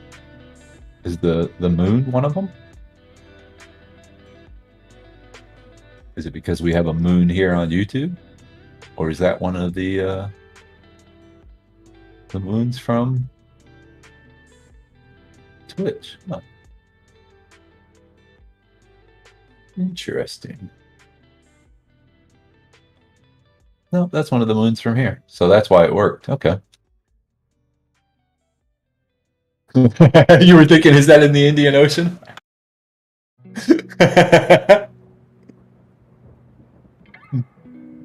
Same timeline, just different places.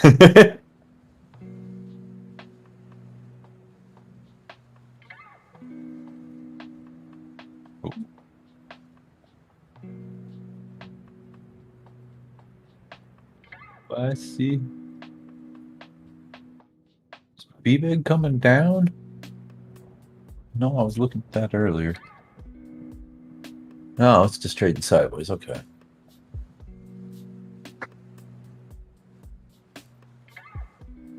In after hours, it is up 2.27, but it's not like it's doing too much. VBIG's volume 80 million, average 31. So we're well more than twice. Interesting.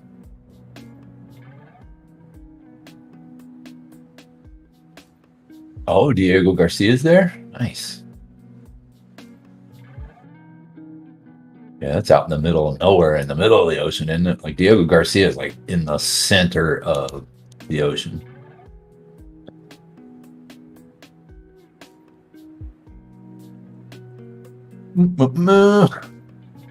Rolling on to that 6:30 hour, guys. Coffee's getting low again. It's cold too. I need to go warm it up. That being said, we are looking at about an hour and a half left in the end of the market today. Nunya will be around here in about an hour and a half to roll us through the crypto channel when we roll into that. So we got that to look forward to. And hopefully tomorrow we are starting the upward swing. That's about the best I can say. Like we have no reason other than the reactions that we've seen after the PAL meetings, I guess the day after the recent PAL meetings, to assume tomorrow would be green. That's the only reason, just because of the trends we've been on. But I'm kind of thinking tomorrow's green. Hopefully that's the case. Hey, Robert Harris, how you doing today, buddy? Hope you are having a good day. Hope the weather is decent out there in Pennsylvania.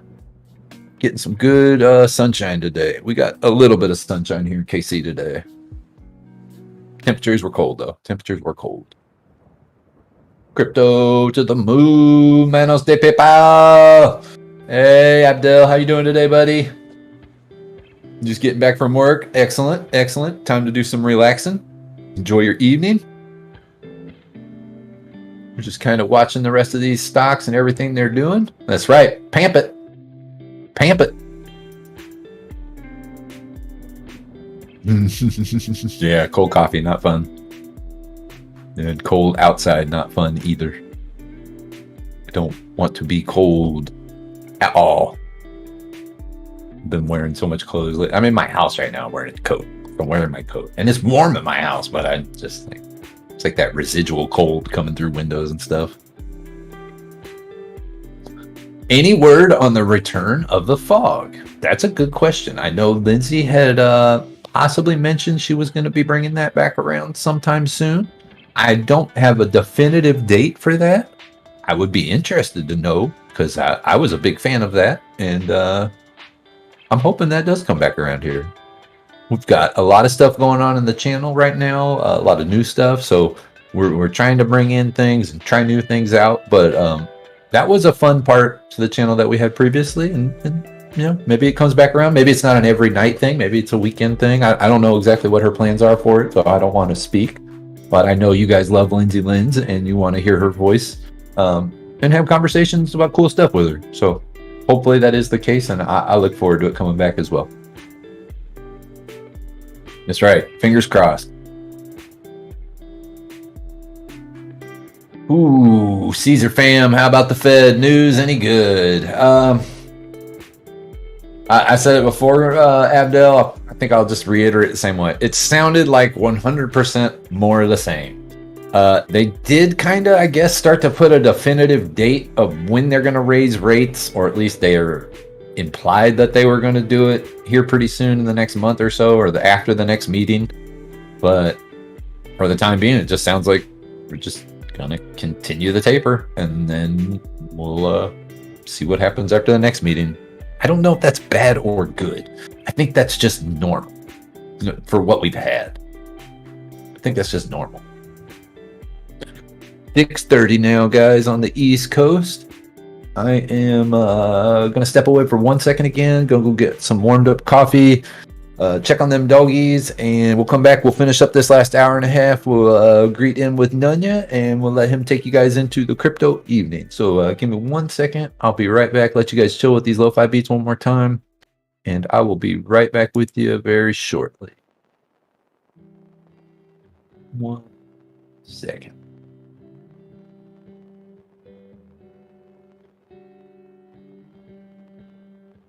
All right, guys. Again, I'll be right back in a couple minutes. Thank you again. I'll be right back.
All right. Thank you, folks, one more time. Appreciate you allowing me to take that break. I'm here back with you here for the rest of the evening. We'll get through these next hour and a half here and bring Nunya in. Do the crypto thing. All right. Ooh, what are we talking about? Bulldog birthdays? Bulldoggy birthdays? What I missed?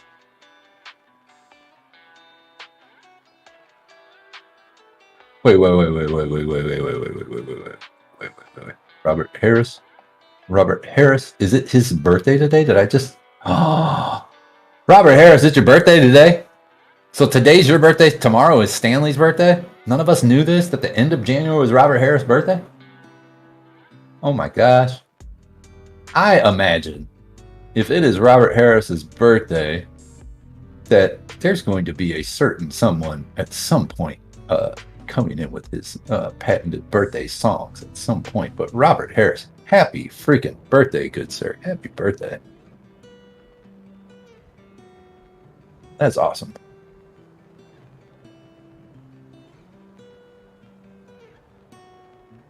H2O Bubble says, Robert Harris, I know I subbed because of you in February of last year. Oh, wait. So, okay, wait a minute. Hold on. Is today, Robert Harris, this your real birthday or is this your Bulldog birthday? Am I mixed up here?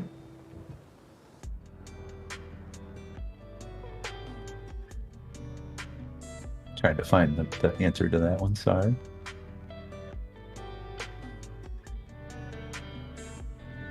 Oh, okay. You're telling it. Oh, okay. All right. Gotcha. Well, if it's you got your present early. That's right.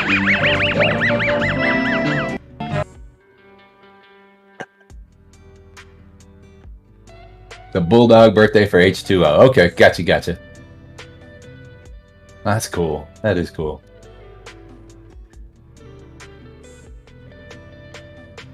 Oh, dude. Okay, gotcha, Robert. So we got a couple months.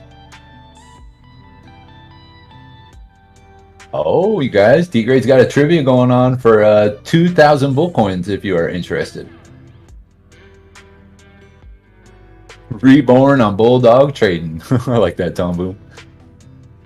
If you guys heard, D-Grade's got a little trivia here for 2,000 bull coins if you guys are interested. D-Grade, if you want, it looks like you got a couple takers there. Lay it on us. We need something to do here for about an hour and a half. Looks like the market's kind of turned itself off. Well, that maybe not FAMI, but the rest of the market. AMC is back above 16, by the way.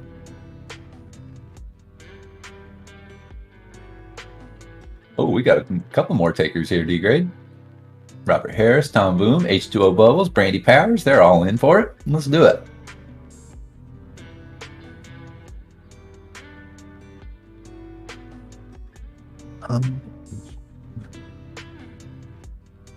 Oh, and D-Grade, you know what today is as well, right? It's Wednesday. Do we need to look at newly released crypto? That's another question. There is an actual FOMO coin, by the way, I'm seeing. It is literally a newly released coin called FOMO. How blatantly stupid is that?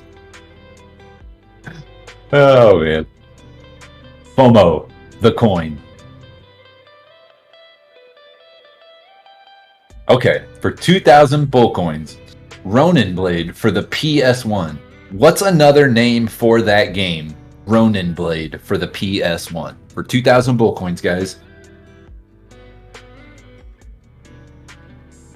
You got 2,000 bull coins for the first person who can name Ronin Blade for the PS1.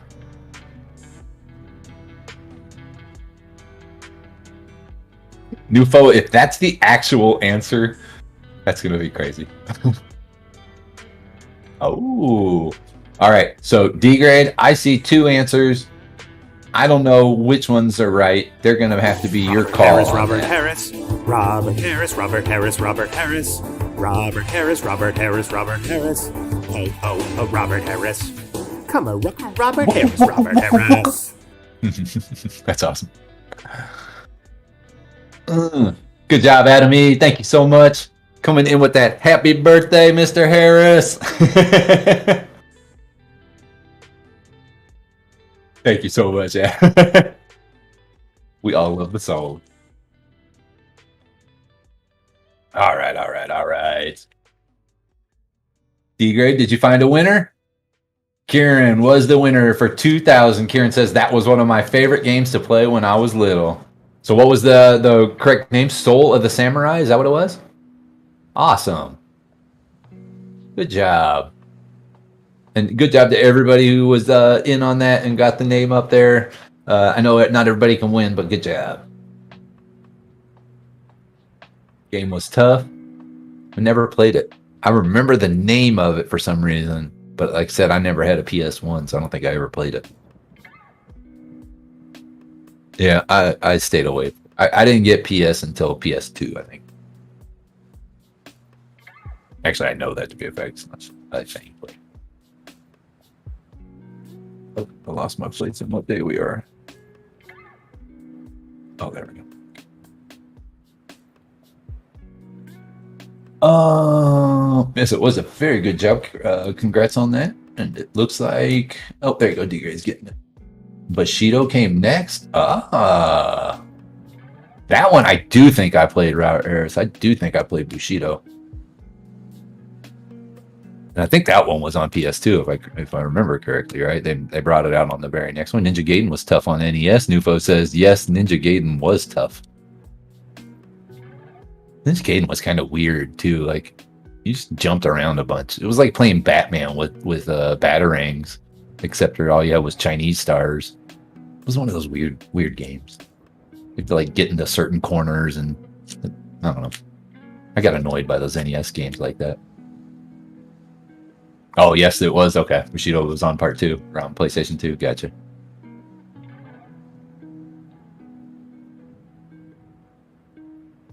But fun as heck. Yeah. The sword fighting games were pretty cool there for a while. They had some decent games. Some of the earlier Ninja games, again, were just like, stay in the dark, throw these things at people, and that's all you do. But then when they actually start coming out, like the samurai games, it was actual counter and parry and attack and stuff like that. It was kind of cool.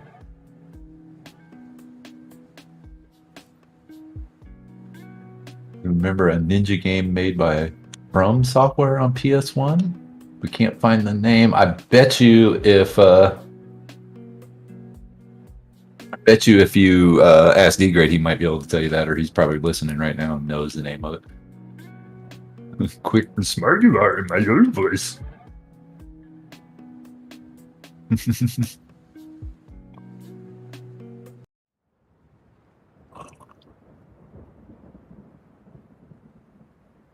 All right. Fami has now moved into that #1 spot on our FOMO list at 28%. It's not like it got any crazier. It's just the Vicar is starting to slip a little bit. I believe that one was at 30%. So Fami's kind of just staying where it was at in the 28% range, but now holding that top spot. Kind of cool. Hope maybe somebody here in the chat has some Fami or bought into Fami when it was low and maybe profiting off of it. If that's not the case, we can be happy that someone out there is profiting today. Maybe just not us.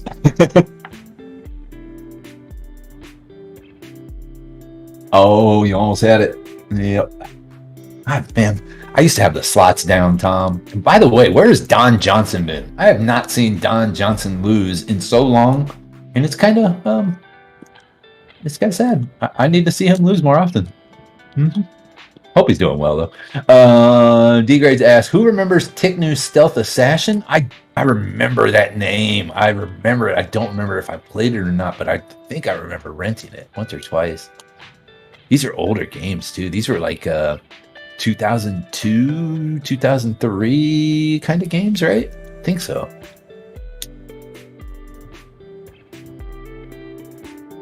Oh, you thinking the same thing, Robert? Where is Don Johnson? Have not seen him. Trini was in the Discord a couple days ago, so I know she's still around.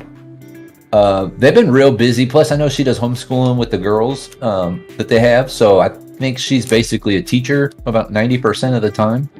So that's maybe why she's not here as much anymore. I know she's still in on that crypto trade, though. And whenever something crypto's coming, she's definitely got some info for us that she'll bring in.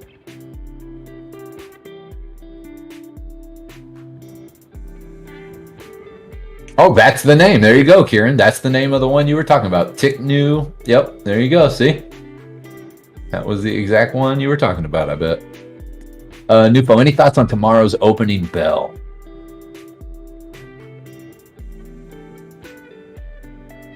You know, trying to say whether or not the opening bell will be a good thing or a bad thing, that's why I get up in the morning at 3 a.m. and take a look at the stocks.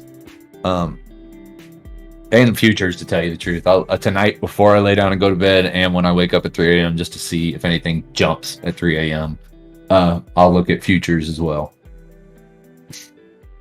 I think tomorrow's going to be green. I don't know how green, so I don't think it's going to be like boom, immediately out of the market. I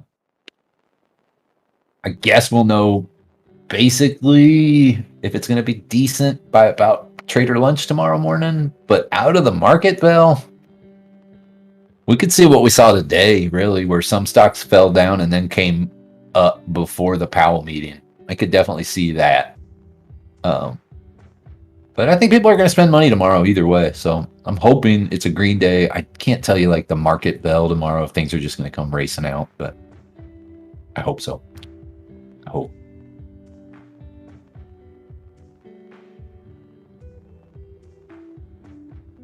Yep, ROC is always talking about them futures. Yep. Yeah, we always looking into them at the evening when we get done with poker. Usually the night, we're both kind of peeking at them, tell each other what we see a little bit, or at least I know I've done it, and he's done it back to me a couple times. It's important for me, at least. It's the way I can kind of take a look and get a guess. I mean, I can get a guess on the way the market's going to look in the morning, but like we've seen some fake outs. I think Birdie and MIA were talking about the other morning a couple days ago. You know, they come in, they look decent, futures look great, the market looks great, and then all of a sudden, rug pull. So again, it's been so crazy. I don't know if I can call a bell opening like, oh, tomorrow's just going to be lit. It's just going to be lit. I don't think it will be. I think it'll be a slow and steady green day tomorrow. And I don't think it'll be much, but I think it'll be green. That's just me, though. I'm sure everyone out there's got their own opinion on it. And I'm sure there's arguments that could be made that are much better than mine or completely debunk mine. But just me, from the information I have right now, I would think we're just going to be a slow, steady green day tomorrow. Nothing crazy. Maybe we'll call it turnaround Thursday tomorrow. Not turned up Thursday, because that would imply it's going to be crazy, but maybe just turnaround Thursday tomorrow.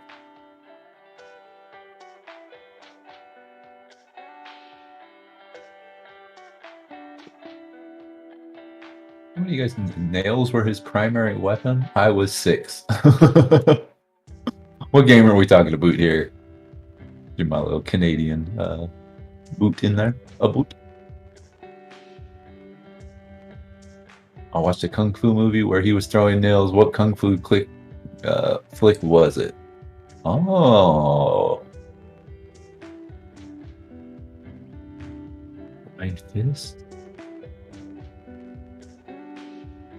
Wait, is that the Rutger Hauer film? Blind Justice? Is that what you're talking about, D-Grade? Where Rutger Hauer is blind and carries around a samurai sword? Is that the movie that Robert is talking about? I don't think that's a 1980 movie, though, because he was making all those movies in like 88 when he made that Werewolf Silver movie, or Bullet, or well, not Bullet. I think it was Silver. Yeah, Blind Fury. That's the one with Rutger Hauer. Claudel says, I think a lot of traders today thought Powell would turn more dovish in response to the volatility this week. They didn't get their wish, and we saw a 900-point swing, up 500 to down 400. I think that's a fair articulation of what happened.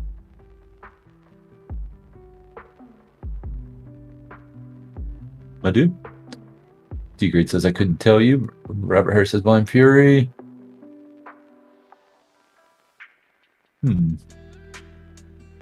Yeah, you were close, D-Grade, if it was Blind Fury. I do remember, though, that I don't remember the nails, but he was a hard 816 in that movie for sure.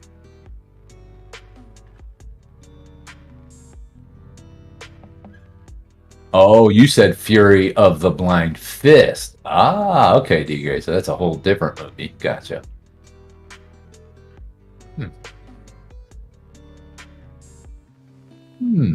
Interesting.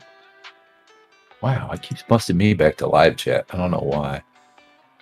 Or busting me back to top chat. Sorry if I'm missing anything out there, guys.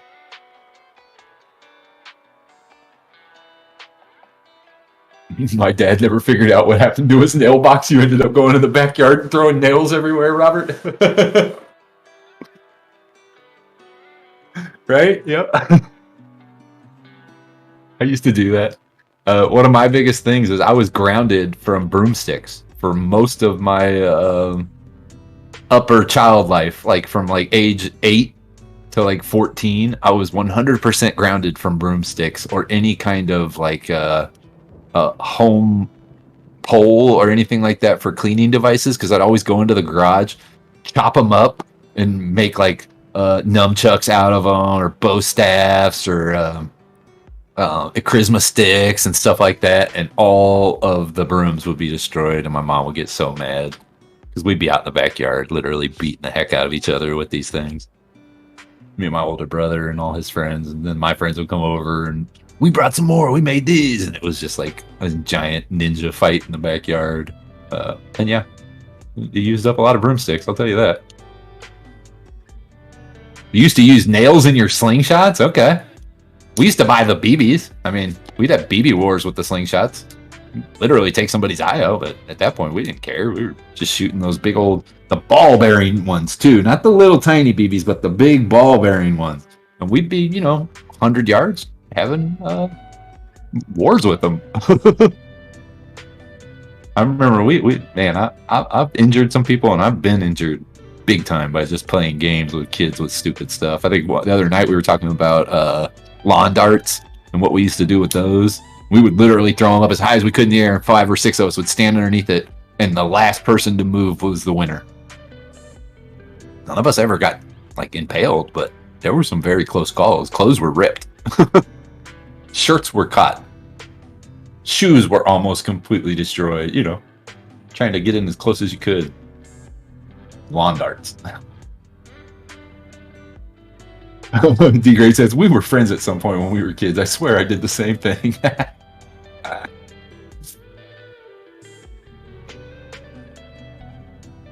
Oh, selected for NFL All Day closed beta with Dapper, like NBA Top Shot, but with NFL. Oh, okay. Cool, GTA. We'll definitely look into that. Yep, you grew up in a world with no helmets and real lawn darts. That is exactly right, H2O Bubbles. I grew up before Nerf, but I lived in the Nerf time. So, in the beginning, there was no Nerf. There were no red little markers on the tips of cap guns. You know what I mean? There was none of that stuff. And then as I grew older, all of that stuff started to become part of life. So yeah, you started seeing cap guns going away or painted different colors. You started seeing helmets put on things. Backyard toys that were once considered cool suddenly became labeled not for appropriate ages and things like such. So yeah, it definitely changed during my lifetime from that stage of world into a new one. Yeah. I miss the rock fights as the good old days when kids played outside. That's right. One of the coolest things when we were kids was to find a pile of dirt, just anywhere. Kids would ride up with their bikes, and all of a sudden you'd have King of the Hill, which is a tackling game where you try to throw each other off the top of this hill, or that was the base camp for a dirt war or a walnut war or a hedge apple war or anything you could get your hands on and throw, including rocks. We've had some massive rock fights back in the day. Many times there were stitches involved. Robert Harris says, my mom was a hairdresser. She had boxes of Noxzema, 4 boys under the age of 12, Noxzema mud battle. I don't remember. You took an acid. Oh, I'm sorry, butt whooping, but yeah, you had fun.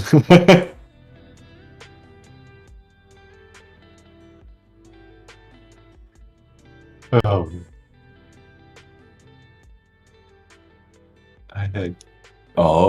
I remember those. Those were those things you did this, right? The click clackers. You had glass ones. Oh my gosh, how strange is that? We had the plastic ones, but you had glass ones. Wow, were they literally glass balls with 2 wires, metal wires coming out of them back then on a stick? Oh man, I can't believe that. I think that's what I'm assuming they are. When you say click clackers, I'm thinking of those things that you go pop, pop, pop, pop, pop, pop, and it's literally 2 balls on the end of 2 sticks or strings or whatever, and you just kind of like a ping pong or what are those? I can't remember what those bouncing balls were, but yeah, bam, bam, bam. Glass, that would be amazing. I can't believe they would give that to any kid. But then again, a lot of stuff they used to get. King of the Hill was a fun game, yes. I used to love King of the Hill, and many times I was thrown off that hill because my brother was much larger than me.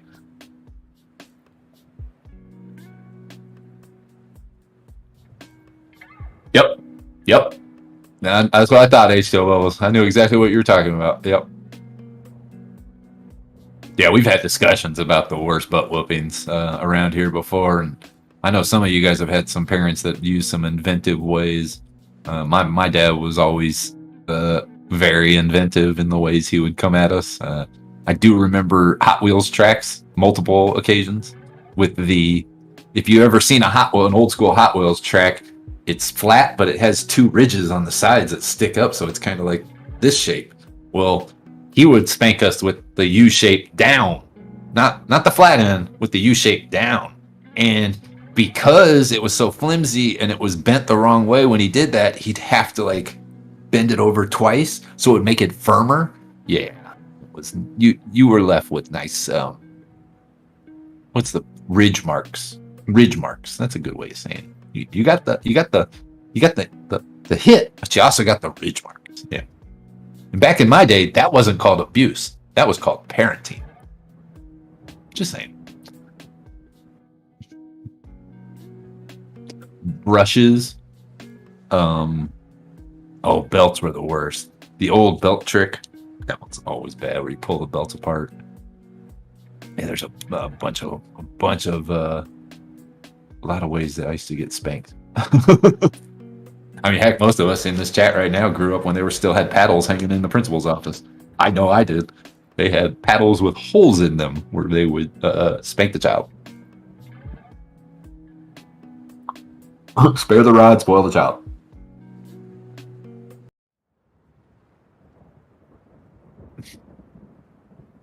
We grew up when you went to spend the night at someone's house, it was known right off the bat. If you get out of line at that person's house, they have my permission. And by that, I mean it was they have my permission to beat your backside if you get out of line. And that was like known around all the neighborhoods, at least in my time. When you went and spent the night at someone's house, man, you were under their roof. You weren't under your parents' roof no more. Now, granted, they're not going to allow them to do stupid stuff, but you know what I mean. If you're going to go spend the night over there and you say something wrong or you do something that's bad, they had the right to punish you. And yep, that happened a few times. It whistled before it. Yeah, that's right. Those did whistle.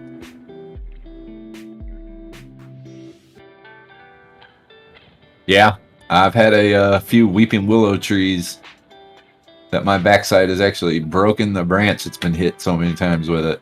And those weeping willow, those are sharp when you're swinging them with speed. H.O. says she got spanked 3 times in school. Yeah. Yep, I caught a couple. No way. Your principal's name was Mr. Sheriff? That's crazy. It's crazy.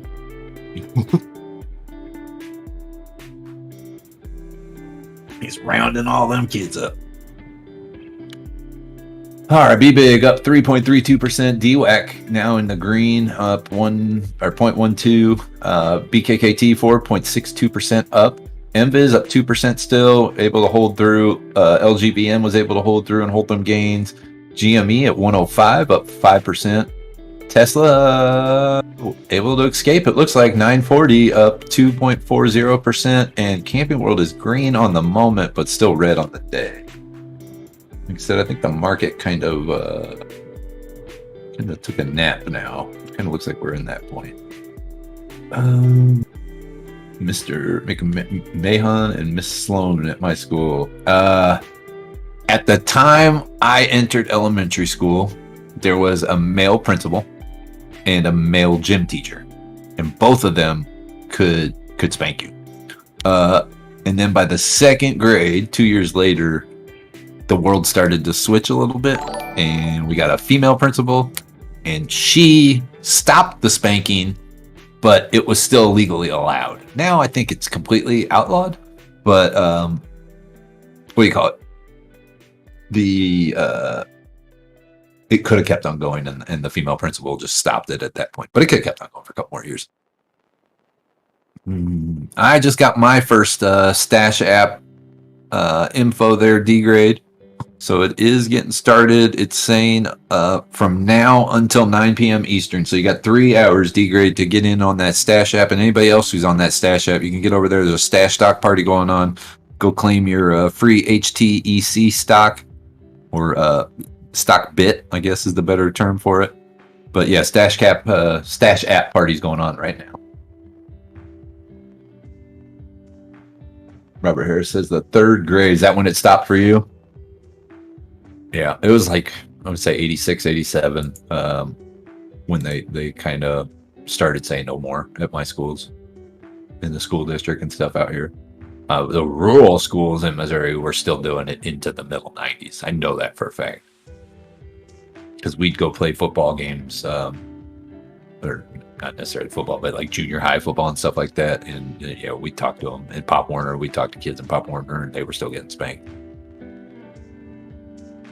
Baseball, other sports where you talk to kids from other schools in different areas, and they were still getting spanked back then. Let's see. I do see some green now. Mark, Fun, and DUAC all green at the moment. So maybe we're going to get a little run here at the end of after hours. We'll go Mark real quick.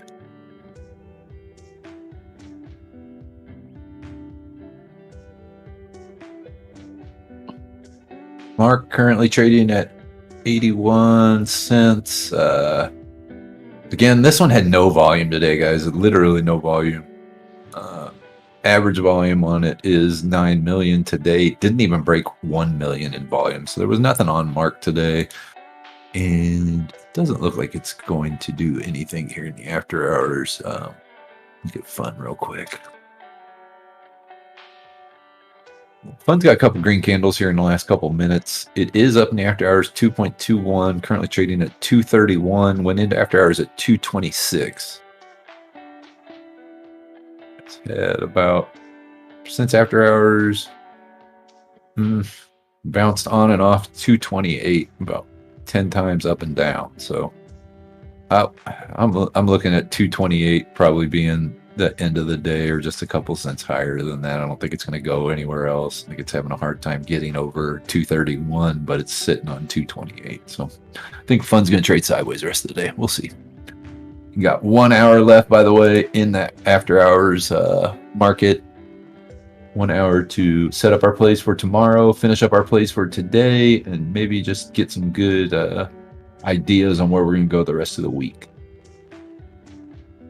Yufa says, I remember my elementary principal had different sized paddles in his office early. That's exactly what I was saying. My principal, as you walked into her office, or his office, they had it hanging on the door, and it had drilled holes in it. I don't know if you guys have ever seen Dazed and Confused, and you see those guys making all those paddles. That is exactly what was hanging on the back of my principal's door in elementary school. You remembered when you got in trouble, I'll tell you that. You may do stuff again, but yeah, they used them.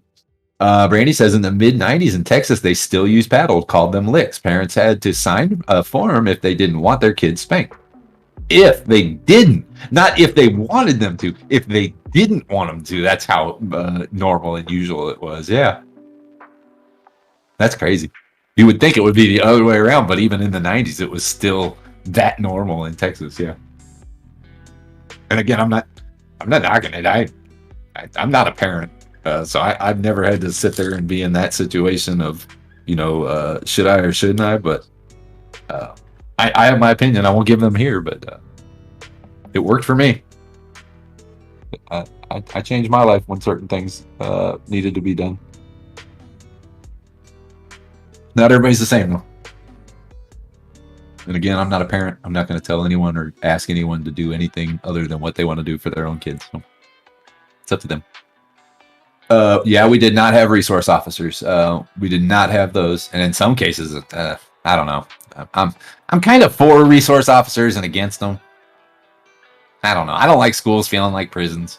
I don't feel like schools need to be awaiting a certain arrest, you know what I mean? Like if you do something wrong. But then again, we've seen the outtake of bad things in our schools in the last couple of years, so maybe we do need resource officers. I haven't been there in a while, so I'm not all up on the school thing, but They didn't have them when we were there in the first couple years. My high school years, they had them. They did start having them in my high school years.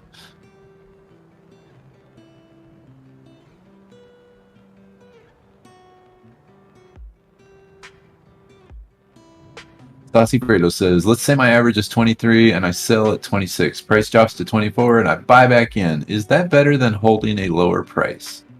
My average is 23 and I sell at 26. So you made $3 gains. Price drops to 24 and I buy back in.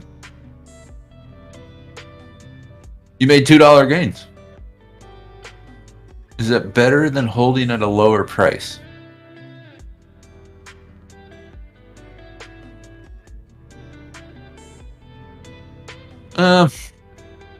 No, I don't think it is. I think what you're saying right there is the right thing to do. Well, I'm always for gains, Saucy Fredo. So I would, in your scenario there, I would say it's right because you sold for $2 or $3 gains, and then you bought back at 24, which means you kept $2. So you made $2 gains, and you're back in the same position. I think that's a smart move. I know this is just a theoretical example, but I think that's a better way to do it. That's right. Get them tendies first, and then if that thing's expected to go to 3x, you've already got back into your position.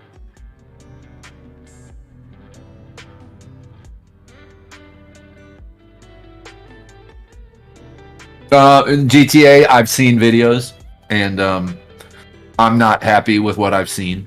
I'm not going to get into it too much, but I'm not happy with the videos I've seen of young women and whatnot being properly handled, in my estimation. So yeah, I'm not necessarily happy about it. But then again, like I made the point, in some cases I would want them there, and then in a lot of cases I don't like them being there. But that's probably a discussion for another day, or personal between the two of us.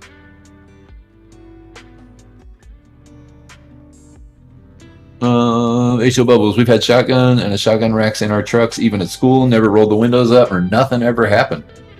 That's just a change of the times. You know what I mean? That's just more population, more people live around, you're going to have more crime.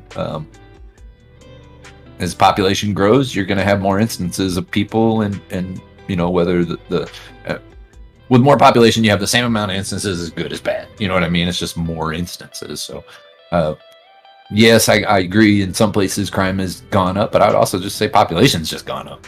You know, here in Kansas City, back in the day in elementary school, you could go outside and run around till night and play tag.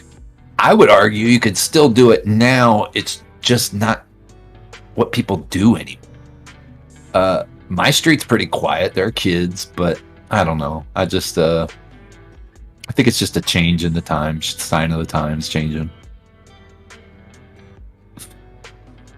Andre says, put us a marshal in each school. Boom, solved.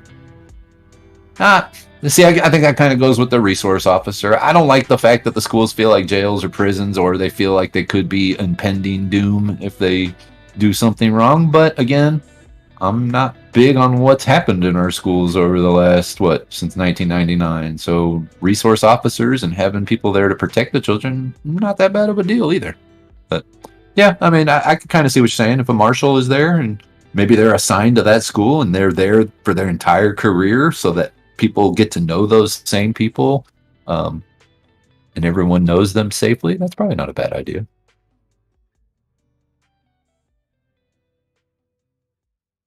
Oh, thank you, Tana. Appreciate that.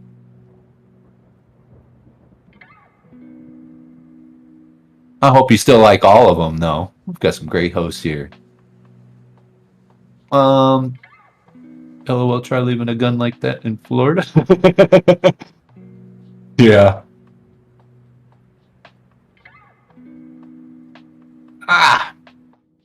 GTA, I respect your opinion there. I don't hold that same opinion, but I respect it. I can understand why someone would come to that opinion. I do. I think there's a lot to be worked on in everything in our society. There's a lot to be worked. I think that's a diplomatic way of saying it without picking on certain areas or anything. But yeah, I think there's a lot that could be done to improve a lot of areas of our schooling systems. Number one, start teaching these kids how to trade stocks, or at least understand that system. But you know, that's a discussion for. Did you get that Final Fantasy BTC, or is it still simmering? Oh, what are you guys talking about, there, Caesar? That's right, Rodney. When you heard that whistle, you better come running.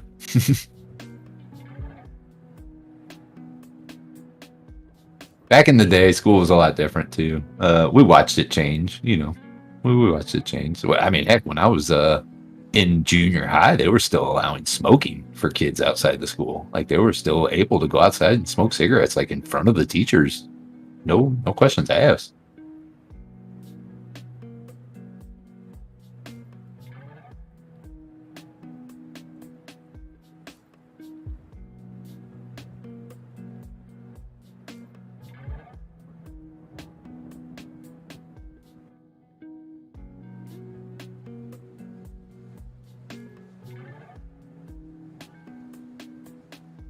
Well, I like that comment, GTA. I do agree with that one. Go to school to make money and do good for yourself, or you'll be a stupid person not making money. AKA 18-year-old babysitter by old heads making 30K. Oh, okay. I got what you're saying. But no, I agree. Go to school. Get educated. If you're young, get it done. I wish I would have done it when I was younger. I was stupid and didn't listen. It's one of these kids who didn't start planning. My family never really talked about planning. You know what I mean? That's another part of it. It wasn't just me. It was like it just wasn't a discussion. I mean, none of the kids of my family, cousins or anybody was like, "Oh, I can't wait to get enrolled into college." So it wasn't something that we were pushing in our family that really pointed us in that direction. Now there were kids down the street, completely opposite. Their families were being smart and helping their kids get into getting into that mindset. And I don't want to say they were helping them get into college, but they were helping them get into that mindset. So they were in a better situation when high school came around because they understood what they were really playing for. I didn't understand necessarily what I was playing for. And I made bad decisions because of it. I fixed those later on in life, but I made bad decisions because I didn't understand what I was getting into or what I was dealing with, even in high school. Like I didn't understand what that really meant. I had to learn those lessons the hard way. Naomi Valdez says never too old. That's right. I went back to school at 32 years old, guys. Back to school. Hadn't been to school since I was 17 years old. Went back to school at 32 years old. I have over, I want to say it's 98 credit hours, or 101 credit hours. I have a 3.87 GPA. Yep. 2 associate's degrees. Don't use them. Still in construction. But, went back. Wanted to make sure I could do it. I had plans, but some of those things changed. But, never too late. Oh, John Sullivan says, Odie, after my life at the fancy school Rockhurst, I did a few months at Grandview High School. Yep. I feel you, John. I know Grandview High School well. Yep. And I know Rockhurst, too. I bet you that's a big change to go from Rockhurst to Grandview High School. That's a huge change. Big change. No, we were talking about 2 different segments of society within a 20-mile range, 100% different. 100% different. And that's 2 different segments. And I imagine that was a very wild change. When I was 16, John, you probably know the area I was in. The school I was going to have to go to was Hickman Mills. That wasn't going to happen. It wasn't going to happen. I was a fat little kid that would have just been destroyed in that school system. And I just didn't go there. It's like, nope. That's where I would have had to switch my junior year. So I took other routes.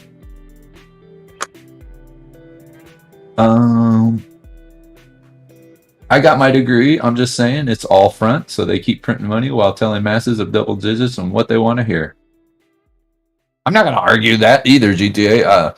My degree, honestly, Cost me, I want to say, just for the associate's degree in network administration, base cost alone over the short time in the classes, not talking interest and everything. I mean, you're talking about it was like close to $9,000 for classes and books and everything just on the little short time on that associate's degree.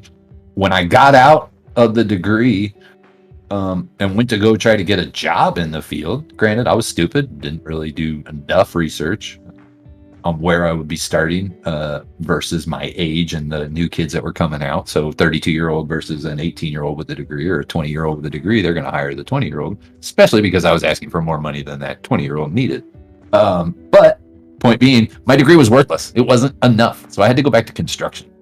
My degrees right now are basically wall art. They're good. I like to know I have them, but they're wall art. I live and breathe in the construction world. I could go and get a business management degree and a construction management degree very easily, but I don't want to. So I just accept where I'm at, and I realize that those degrees are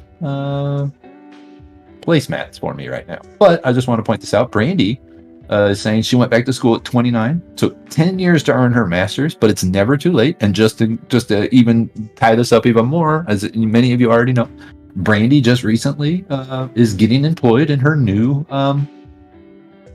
field, or her new career, and that's awesome. That is awesome.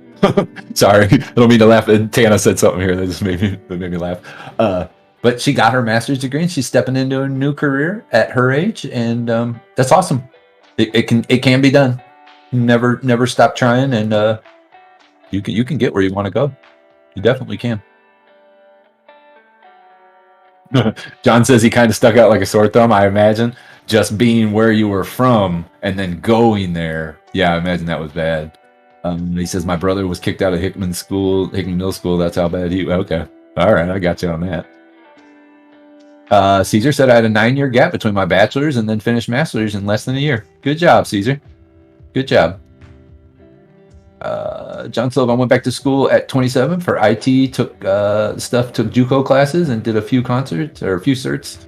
I'm now a network administrator, IT consultant. John, that's what I went to school for.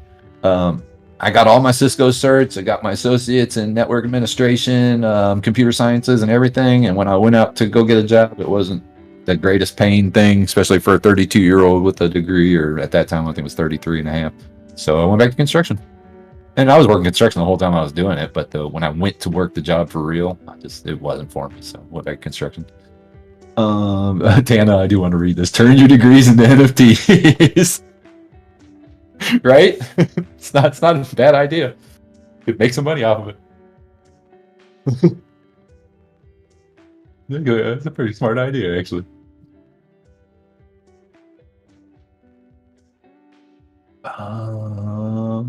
Andre says, and we are all very proud of her. That's right. That is true. Andre, we are all very proud of Randy. What she's done is an awesome job. Trades are a much better way of life. Any that can build their person can build their home, and they get branded. Oh, okay. I see what you're saying there. Yeah. I honestly wish they would have done more financial. I think we've talked about this a lot of times here on the channel. I really wish schools would have done, at least my schools would have done, more intricate finances. Math is one thing. They teach all of us math, but actually walking through and doing more financial stuff. And I'm talking from second, third grade, starting there, and not just, a loaf of milk, a stick of butter, that kind of stuff, but like actual planning. I should have been taught that way back. At least I feel like I should have been, and they never did. So when I got into the real world, I thought this was all a scam. I'm not gonna lie. For the time I was 18 till 32, not 32, until last year in January, I thought stock market was a scam, and I was afraid to try it. So this all because I wasn't ever brought into this world. I wasn't ever shown this world. That's right. The school of hard knocks never ends. That is true. Yeah, right, John? You did the Cisco Academy and you never used a wink of it. Yep. It's all a simple GUI now. You don't need to know everything. They sure smack that stuff down in your head, that's for sure. I went to my first job after getting all of that, and for a month I did nothing but please reset your computer and your router. Please reset your computer and your router. Ma'am, have you tried turning off your computer and resetting your router? It had nothing to do with what I went to. I went to school thinking I was going to go to big companies and setting up their internet stuff. But as you most know, most of these companies already have people on the job for that and already been in place. So even though you're learning it, the only way you're going to go and apply those things is if you go find a brand new company and they're building it from the ground up, because most places already have stuff implemented by this point. So I was kind of behind the curve. It was my fault. I was stupid. Thank you, Reefer Fish. I appreciate that. I love being here. I love being here every day that I can be. You guys are awesome. Every single person here, I like to consider a friend. And I appreciate that you guys like having me around. Makes me feel good.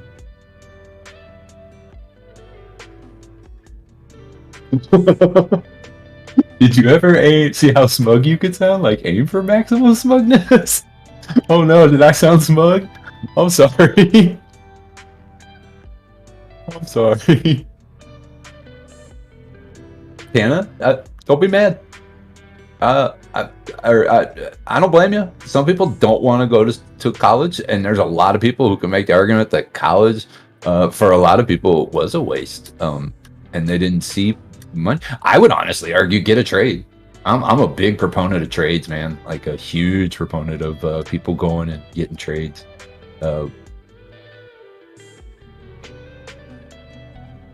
Oh, no, I never did that, Andre. No, I probably did it accidentally just because I was so frustrated with, oh man, did you guys ever restart your mode? But yeah, I never tried to, definitely.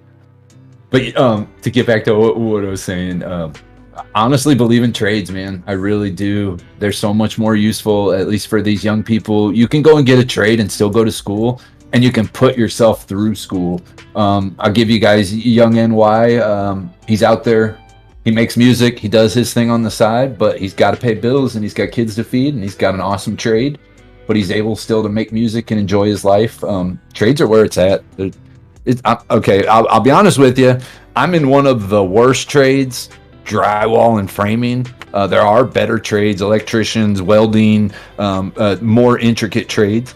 But you can get good jobs and you go get laid off from time to time, but the money's good. Union work is good. It's good for you, and it's just smart. Get a trade. You can always fall back on it. Ladies or gentlemen, get a trade. And also pursue what you want to do in school too. No problem with that either. Education's always a good thing. That's right, Andre. TIG welders are special. Heck yeah. Heck yeah. Right, John? That's basically all you got to do. Yep. You don't need to pay the money. I could have just went that route, and I found that out after the fact. Yeah. Cerner is big around here in Kansas. Well, you know that. Cerner's all over the place, man. Honeywell's around the corner over there. They've got plenty of work. Lots of big companies here in Kansas City. At the time, I probably should have just did what you're saying, but a little late now. Oh well. No, construction is booming in some cases. In other cases, it's not, because supply and demand is getting hard. Right now, it's hard to get metals, hard to get rock. Other supplies are kind of a little bit hard to get to. So, but in most cases, people still want to build. People still want to construct things, and trades are where it's at. That's just my little 2 cents there. And I've been doing this stuff since I was 16, 17 years old.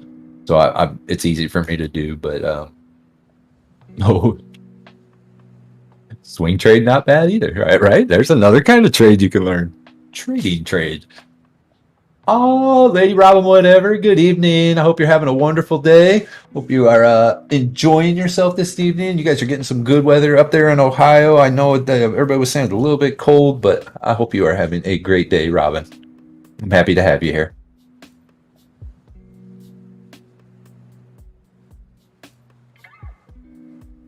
You have to, exactly. Yep, John, you do have to have one for Cerner. Yeah. And they're all over the place out here, but man, I know we've done a couple buildings for Cerner, and they were supposed to build a 10-building complex over there at the old Bannister Mall complex. I know that doesn't relate to any of you guys, but me and John know what we're talking about here. But Cerner, a big national company, was supposed to upgrade and build 10 giant buildings here. They've got buildings all over Kansas City.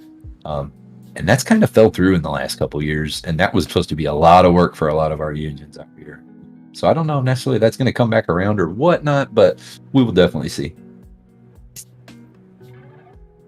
Gas Cop says, Miss Powers going back to get the degree is just a kind of a minty fresh news that makes this hedgy day smell so much better. Cleaning up the Wall Street one day at a time. Congratulations. Hashtag Gas Cop.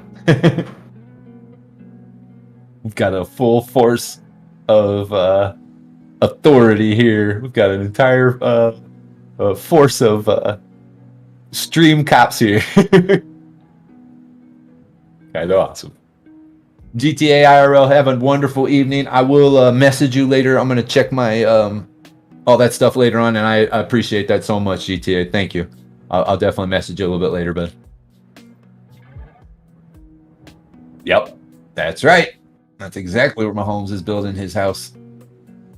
Yep, and I know where his other home is because I've done a lot of work in that neighborhood where his current home is, and that house is amazing too. But the new one's going to be crazy. GG, Gas Cop. All right, guys. We're about 30 minutes away here from the end of the trader day. You guys know what my saying is here. Start setting yourself up for tomorrow. Start looking at your plays for tomorrow. Start closing out your plays for today if that was the case. I like to scan those big losers and big gainers, know where everything's at, get an idea. John knows.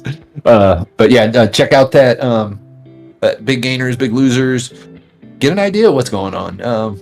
Take a look at some stocks. That's how I kind of decide sometimes if I'm going to make plays, is look at some of those big players, big losers, big gainers, and make a move on them. I'll tell you one that I made just this week. It's been pretty decent for me. I saw CEI, Canberra Energy, come down to a really ridiculous low from what it had been for a long time. I'm not a Canberra Energy trader. I'd never traded CEI. I think once or twice I traded options on them before, but I never traded the stock on them. I saw Canberra Energy get below 50 cents, and I bought 50-cent calls. I was able to profit off of that just by watching what happened at the end of the day, and then the next morning coming in and getting calls on them. And it was a profit. That was just by looking at that Webull top gainers, top losers. Now, granted, I did some DD on it to double check my affirmations and my thoughts on it, but that was all because I saw things listed on top gainers, top losers. So I always try to take a peek at that at the end of the evening so I know where some stocks are standing. Nupo says the market seems so fuzzy right now. Yeah, it does. Look at the AMC chart. Nothing's connected there. It's all chopped up. Very hard to see any trend there. You know what I mean? Like you can see it, but it's not the greatest. It's not something I'd rely on. That's for sure. Look at this. You guys are awesome. That's right. Congrats to Brandy. We are very proud of her here. She did an awesome job. She's making a hard decision, guys. So I'm not going to be like, I think she shared that with everybody here. She's going to be doing traveling work, and that's not a hard choice for a lot of people to do. And that's a hard, what's the way to put it? Not hard. An anxious thing to do if you've never done it before. You got to pick up and travel. I hated working construction traveling, and that's nothing like what she's about to endure. So hopefully it works out really well, that she likes her employee or coworkers and stuff like that, and she gets in some nice areas. But yes, that is it's a big move, and I'm very proud of her to do it. That's awesome. I'm proud for her that she's done that. I'm happy for her.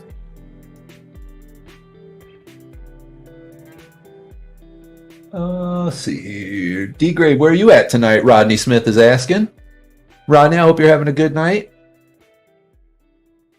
Martin Apollo SRRA made money all week. Cancer drug and stock offerings are at a higher price. Nice. Well done, Martin. Good job. Reefer Fish says, my sis just took a traveling job. Big incentives. Heck yeah.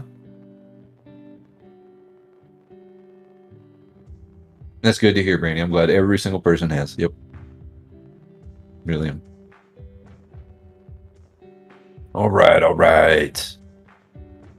DWAC still green, but barely. Meh. Yeah, it's fuzzy. I think that was the best term to put it. FAMI starting to return a little bit, guys, down to 24 cents. Still 20% up on the day here, trading at 24.13. This is Vicker, 113.99, up 28%. And National Security NSEC, no stock that is, assuming that's just the name of a company and not government. Hold on, that bad one.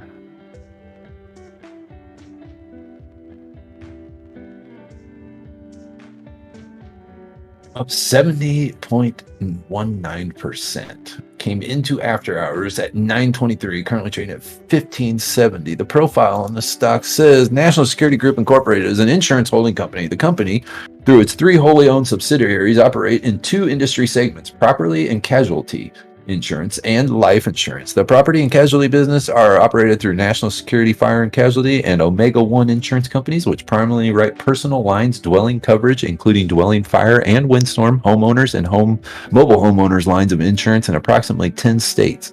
The company's life insurance business is operated through National Security Insurance Company, which offers a basic line of life and health and accident insurance products in approximately 7 states. The company operates across Alabama, Arkansas, Florida, Georgia, Kentucky, Mississippi, Oklahoma, South Carolina, Tennessee, West Virginia, Texas, and others. And the news on this stock is 48 minutes ago, DJ VR Insurance Holdings agrees to acquire National Security Group. There we go. That's why. National Security Group Incorporated and VR Insurance Holdings Incorporated entered a merger deal that will see VR Holdings acquire all outstanding common shares of National Security Group. The company said Wednesday the deal will see VR Holdings pay $16.35 per share in cash for each National Security share. The company has said National Security will become a private company upon completion of the deal. Ooh, okay.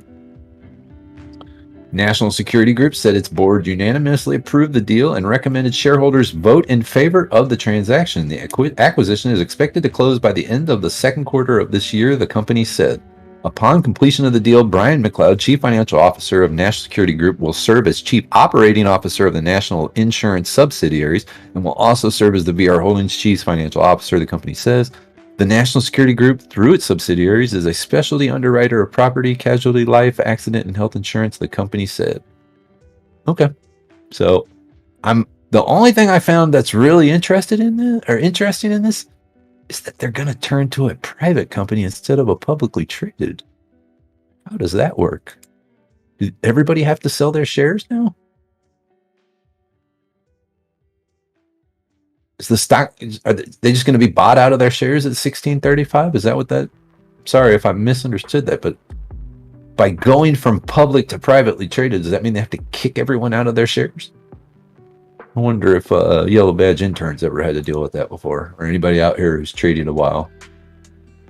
A company going from public to private, if anybody's ever had that issue or been in that situation, I'd love some input on that.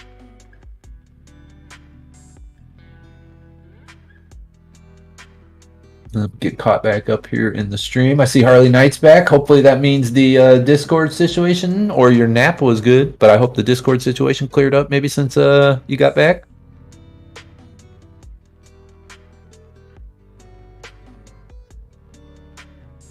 Market shenanigans, stock swaps.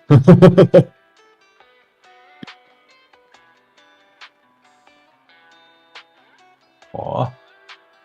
Home. Like that. Don't miss anything.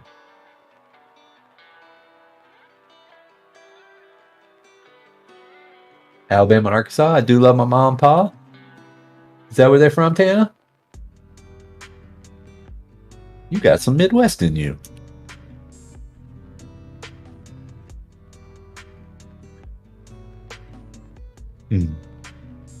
Harley Knight says, haven't tried yet. My grandson is on that computer. I'll check it out a little bit later. Okay. Well, let me know if anything changes. I think everybody was saying it was good now, so I'm hoping that means that everybody's Discord apps are back up and running. I think a bunch of people were kind of reporting back in that it was getting to be okay, getting figured out.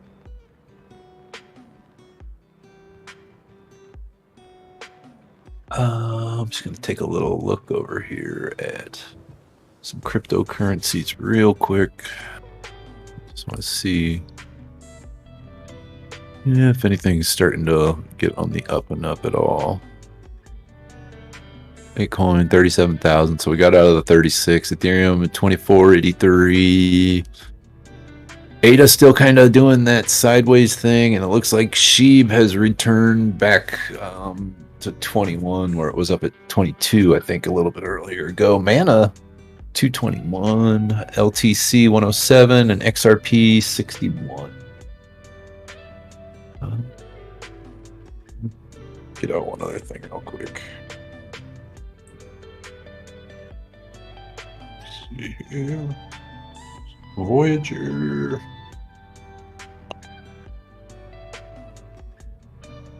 So Luna right now down to 59.20, guys, down 6.4%.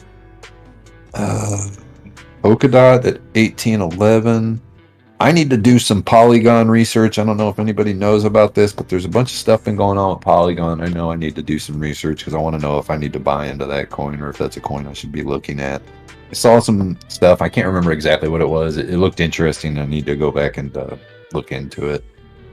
I know that's not very helpful, kind of making mental notes, but I know I need to go back and take a peek. Algorand up 0.8%, Litecoin down 0.3%, Atom down 8%, Sandbox up 1.9%, Uniswap trading equal, SHIB is still up 1.4%. Chainlink at 1527 down 1.8, and AVAX 6632 down 2.4%.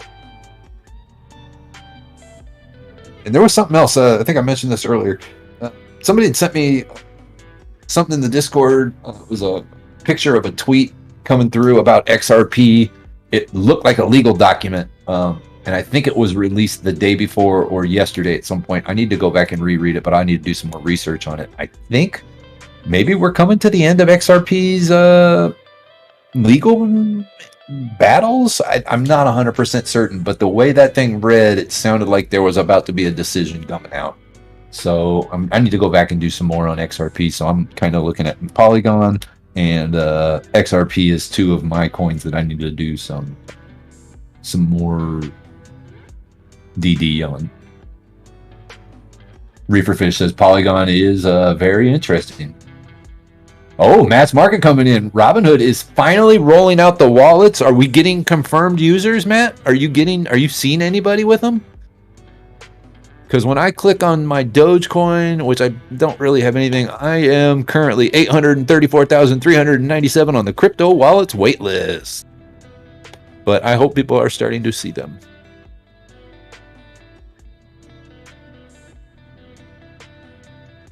Mr. Wonderful loves what Polygon? Okay. Thank you, Tana. Oh man, this scroll wheel thing drives me nuts, guys. Sorry, I missed some chats here.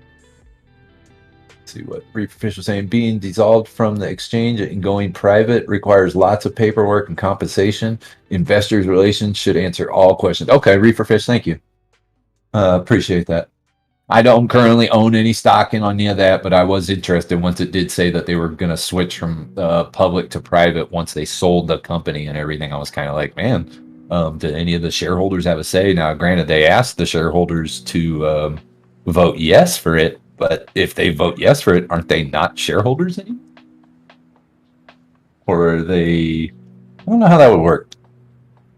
Because if you're a shareholder in a publicly traded company, and then they ask you to vote yourself out of being a shareholder, what does that mean for you? I don't know. That's a weird situation. Like I said, I've never been through it, so I don't want to speak out my backside because I don't know what goes on in that. But I'm interested. Are they asking people to be like, hey, we'll pay you $16.35 for you to walk away from this stock, basically, because we're gonna go do our own thing. That's what it kind of sounds like. Adam says he's guessing this is the beta test. Okay, awesome, thank you. They were picking 1,000 random people like last week, so it didn't. Oh, okay. Matt and Adam are kind of responding to us. I'm getting reports of people past the 1,000 mark on the wait list getting the wallet. Awesome, cool. That's good news. Thank you, Matt. Bad cop. I'm Enzo.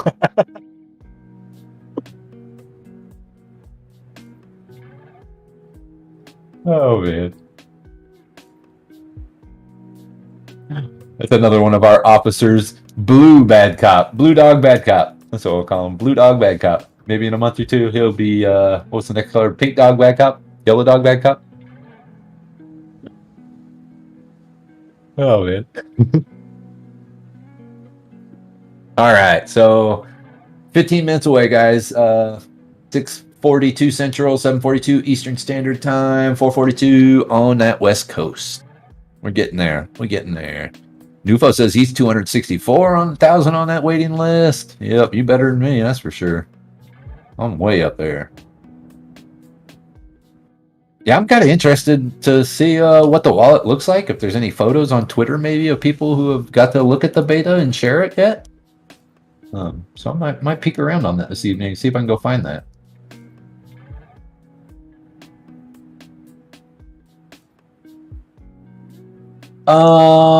Tana, yes and no.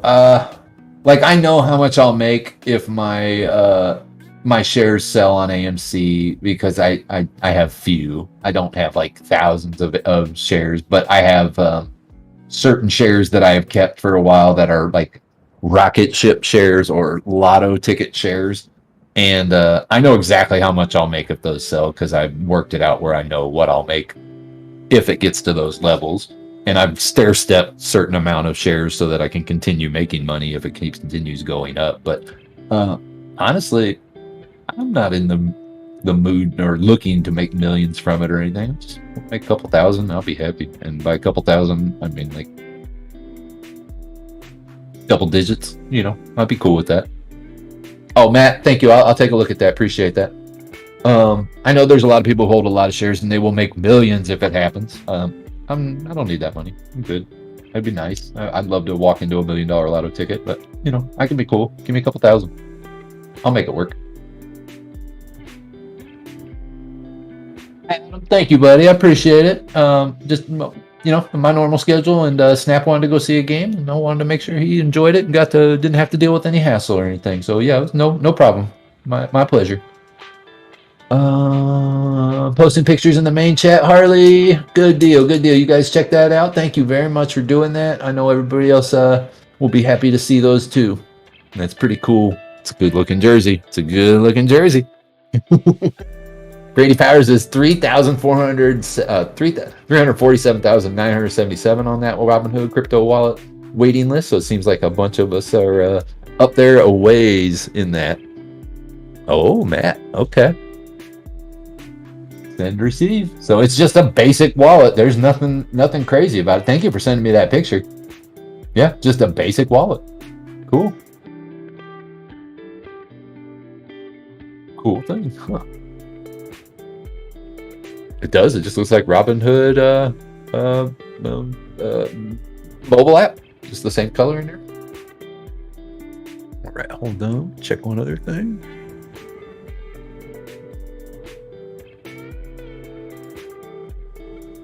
Oh wow. Let me I'll check with that. I'm getting some messages in the Discord about maybe doing some stuff tonight, guys. So maybe we'll get something going here in a little while. I know Nunya's coming on. I do want to listen to him for a little bit, but we will we'll see what we can put together there. Again, Matt's Market, thank you so much for that. I'm glad I was able to get a picture of that. Appreciate that. Give me 1 second, guys.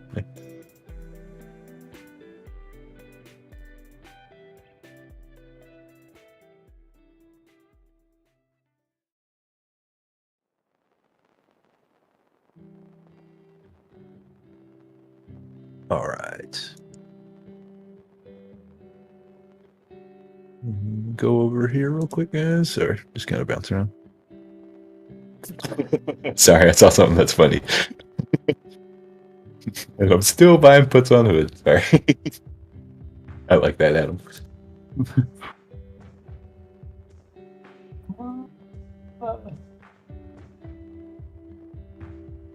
Oh wow. Okay. Thank you again, Matt. I think you got like an itch tonight, huh? It's like some of you guys got a little itch. A little itchy itch. Yeah, we might be able to do that. I know Nunya's got a show, so I want to make sure that if we do that, everybody's got his show on, so we give him the time and opportunity to listen to him tonight. So I'm gonna probably say if we do that, maybe we push it an hour later, just to be respectful and whatnot. But plus, I haven't had any dinner yet or anything, guys. I want to go get some dinner and whatnot. But I wouldn't have any problem if we did some poker here. Would be 9 o'clock Eastern if anyone's interested. But I definitely want to go get some food and definitely want to make sure everybody sticks around for Nunya's show here and we don't pull a bunch of people out to go play poker. But you know, if you guys are interested, maybe 9 o'clock in Eastern in the Discord, it might be a good idea. I like to go fish and slow classical music. Blue Dog, Bad Cop. Oh, Bad Cop says no. Yeah, Neil, I think that's what we're trying to figure out. Again, I'm gonna go get some food. I know I'm gonna be late if you guys do go get started or anything. If anyone wants to go ahead and get some games started, I can't stop them. It's free, but maybe stick around and hang out with Nunya for a little while. Maybe. Just say it. Highway 5, thank you so much for coming in with that super chat. I appreciate that greatly. I really do. Thank you so much. I'm about to take a sip of my coffee while saying that. Like an idiot. But thank you very much. I really do appreciate that so much. Highway 5 with that super chat. That's for you, Birdie. Bad Cop, do you like long walks on the beach? Fish and chips night? No. I think it's a soup night for me, actually. I'm gonna do something easy tonight. I kind of feeling like a soup and bread and butter kind of evening. I don't know. I got some good soup choices to go with. I think I'm feeling soup. Easy. I don't need to go cook it for a long time. Bad Cop does not like long walks on the beach. So we're getting to know Bad Cop a little bit more. Penny Smith 2012. You're kidding me. You're 1,750,000 on the waiting list? I'll see you next year with your wallet.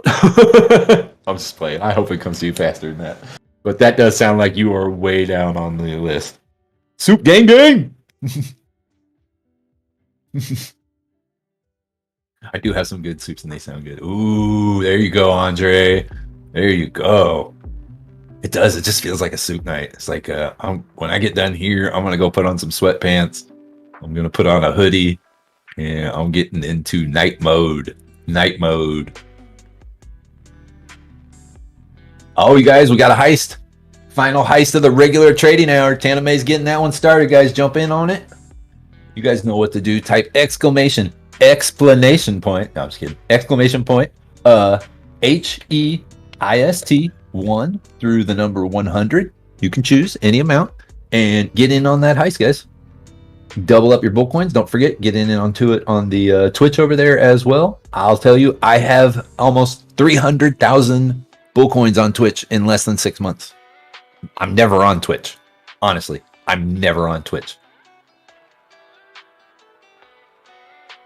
Harley Knight, what are you doing? Harley. Thank you so much. Thank you so much, guys. You guys do so much for me. The Harley Knight, you guys. Thank you for that super chat. I mean that from the bottom of my heart. Thank you so much. That we've had a great day today here, guys. It was a very volatile day, and I'm honestly Starting with every single person here that's super chatted today. Harley Knight, L Snap, Bulldog, Adam E. I'm sorry if I'm Highway 5. I know there was a couple guys earlier in the day. I appreciate it.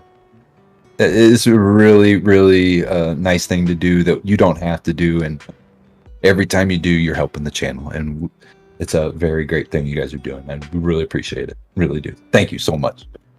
Thank you very much. You guys, man.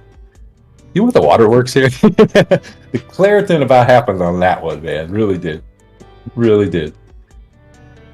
Like I said, over my shoulder here is 2 special jerseys, and I did wear another jersey. Harley Knight and Pauline, you guys are family to me, and I appreciate it a lot. Thank you so much. By the way, check out them pictures in the Discord, guys. Great pictures Harley's putting up.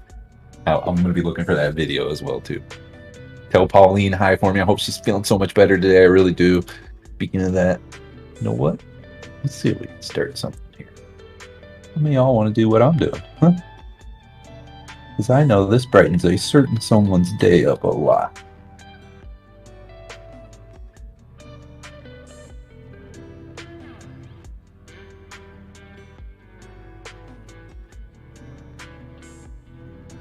I can't do much, Harley, but please let Pauline know I did that.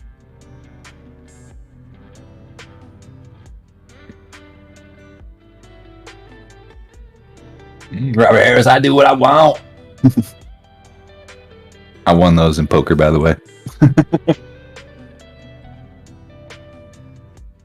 Oh, he's always got 5 on that Claritin, Andre. Thank you, sir. Thank you. We've got the heist finishing up here, guys. Brandy Powers, Caesar, Taname, Arctic Fox, Alaska, and Tom Boom all escaping from that heist. Getting out on that heist. Wait, what the heck is going on? We got another bad cop? We got another bad cop? Is this another bad cop? I believe this is the 5th bad cop now. 5 bad cops. And that to me looks like, is that the Bruce Willis bad cop from the movie? Where is my Bo Jackson Royals jersey, new foe? Oh my gosh. Bad cop, thank you so much for that super chat. Thank you. Thank you to every single person out there today that's super chatting me. I appreciate that. You guys, again, it helps the channel out. It helps all of the things that go on here in the channel so greatly. It's awesome. I appreciate it. I really do. My Bo Jackson's Royals jersey was a shirtsy that I had when I was a kid. I have not bought one. I do have a Mike Moustakas. I have a bunch of World Series Championship Royals jerseys from 2015, but I don't have a Bo Jackson one. I should probably be shamed for that. I probably should have one. Thank you again, Andre. Again, and Bad Cop, everybody, Harley, L Snap. Highway 5. I know I'm missing a few here, guys, and I'm so sorry if I don't remember it, but everyone that super chatted today, awesome. I know today was not what we were hoping for. It started out so well and it ended so opposite of what we wanted, and for you guys to come through and do that, it's awesome. I appreciate it, really do. Hey, Robert, I'm always there for anybody here in the fam. Reach out to me in the channel, in the Discord. I'm always there for anybody, anytime. And like I said, this is a family for me. I'm a single guy. I haven't been in a relationship in a long time. I don't have kids. I got nieces and nephews. This is basically my family here, and I want to keep it strong and keep it together. I appreciate every single one of you, but it's not even really an appreciation thing. I love every one of you as one of my family members. So, you know, we're one. We're all trying to achieve the same thing here. You guys helping me out or helping the channel out is awesome, and that's awesome. Can't really much say more. I'm about to tear up, honestly. Great. It really is. The Pine Tar game. Yes, I am. was not alive during the prime time claim cliff. I believe that's 1979 against the Yankees. I was born approximately year and a half or so after it. But being in Kansas City, being that I've met George Brett tons of times, and being in Kansas City, we have all the Pine Tar memorabilia history here. So yeah, I know exactly what the Pine Tar game is. Like I said, I wasn't alive, but I have seen it since about the time I was 5 years old repeatedly. Take my 11-month chip, sir. Andre, thank you. Where there's originals to the moon. Oh, Robin, thank you so much. I'm glad you're here tonight. I'm glad you're here. I think we all know how we all feel, Robert. Yep. 2, 1. Gas cop coming in. Thank you so much. Appreciate that, guys. Thank you. Is this a new gas cop or a new picture? Wait a minute. No, that's the original gas cop picture. It's just blowing up a little bit so I can see it. Oh, Harley. You might have to come to Kansas City and watch. Let me guess. I think you're a Yankees fan, but something's telling me I think you told me you were a Mets fan before, because I know we got a lot of Mets fans here. But maybe you guys should stop into Kansas City on your way to Vegas and go to a Royals game. My treat this summer. My treat. Or maybe I travel up to New Jersey next summer and try to get into Yankee Stadium for the first time. I don't know. We'll have to talk. Guys, his armor is down. We can get him. My armor is down today. It is. Billy Martin fighting for them Yanks. That's right. Yes, he was a bit mad. I've met George Brett so many times, and I can understand why he was a bit mad, because he's always a bit mad. Honestly, George Brett is always a bit mad. He is not a delightful person to be around. Let's put it that way. I've met him quite a few times. I've never been impressed. Never honestly been impressed. Oh, I bet you that's a fun little game when you guys have the cross-state rivalry there, Mets versus Yankees. I bet you that is fun. Odie, look at you talking about traveling. You're like a shy schoolgirl finding out the boy you like likes you back. That's awesome. The stadiums doesn't take cash. Yep. Nope. Chief Stadium, Arrowhead, same way. No cash no more. They take cash. I think they might have implemented that the year before, but I think they implemented it just recently. So it's kind of a thing. Yeah, Brett used to do a lot of damage to a lot of teams. It was like the only thing we had here in Kansas City for after the World Series. It was basically him and Frank White, a couple other players, and that was it. And as they dwindled away, the Royals stunk for the next 40 years. It was horrible. And then 2015 came around. That was nice. Can't win them all, though. Yeah. I still wear my hat proudly, though. I'm still a Royals fan. Yep, the Subway game. That's what it's called. We have that with the Cardinals here. We used to have the Governor's Cup too, which was kind of cool for football. When the Cardinals were in football, we always every year in one of the preseason games was always Cardinals Chiefs or Rams Chiefs, I guess. And we'd have the Governor's Cup. It was pretty cool. Kind of like the Subway game. 10-9-8-7-6-5-4-3-2-1 money. That's right, guys. Market is now closed. It is crypto time.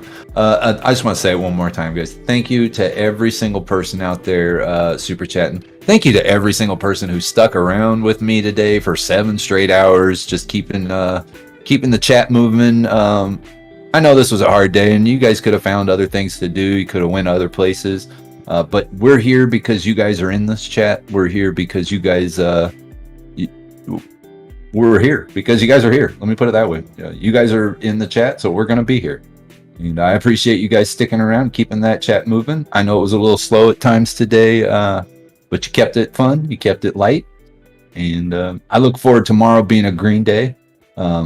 Nunya Business should be coming up here shortly, and tomorrow we will have your regularly scheduled schedule, I believe, if I'm correct. It is going to be Birdie Hunter 2.0 in the morning, MIA, Adam E, followed up by L Snap, and then Gone Postal, possibly. It is a Thursday night. We were doing football on Thursday nights, so tomorrow we may not have anything going in the Discord, but I'm sure you guys, just like every other night lately, just mention stuff. We'll probably get stuff going if not. Brandy, thank you so much. Everybody out there, again, I appreciate you so much. I'll be in the Discord here shortly. I'm gonna go get some food. JJ James, thank you. My Brody, my roadie, my buddy there. I will be in the Discord shortly, and Bulldog Trading there, getting that crypto strip switch lined up for you guys. I'm gonna go grab some food, and I'll see you over there in the Discord. And I believe Nunya's getting ready to switch on shortly here with the crypto. So stick around, listen to Nunya, and I'll see you guys later. Have a good. Oh, there he is. Mr. Nunya is on. How you doing? Hello, Mr. Odefro. I hear you. Sorry for that late sign on. No problem. I know you are a busy fellow working, and I know they're gonna switch the thing, so you'll probably have to jump right out of here and jump into there. But I'm glad you got to come on. We got to say hello to each other. I hope you had jump into crypto. I just wanted to say thanks for being on for a crazy long 7-hour stretch, and everybody give him lots of love on the way out, and I will see you on the other side. But please give Mr. Odefro plenty of love and green heart there in the chat, and I'll see you guys in the crypto. Thank you, Odefro. We love you, man. Thank you, Nunya. You guys know what to do. Stick around with Nunya. I'll be around later on tomorrow and on Friday, guys. Talk to you everybody later. See you in the crypto.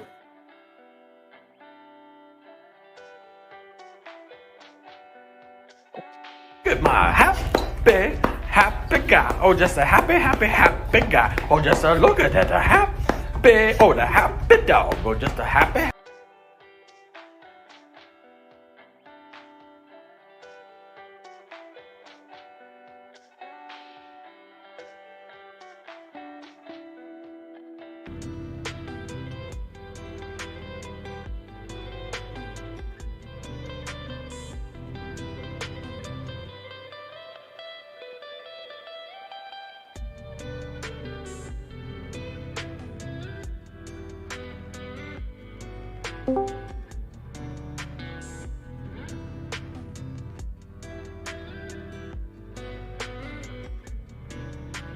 What is up, Trader Fam? Can you hear me? Let me see a number one in the chat if you can hear me.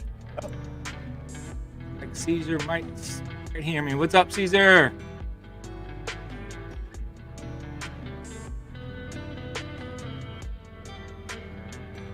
That Bulldog hears me. Junk Savvy.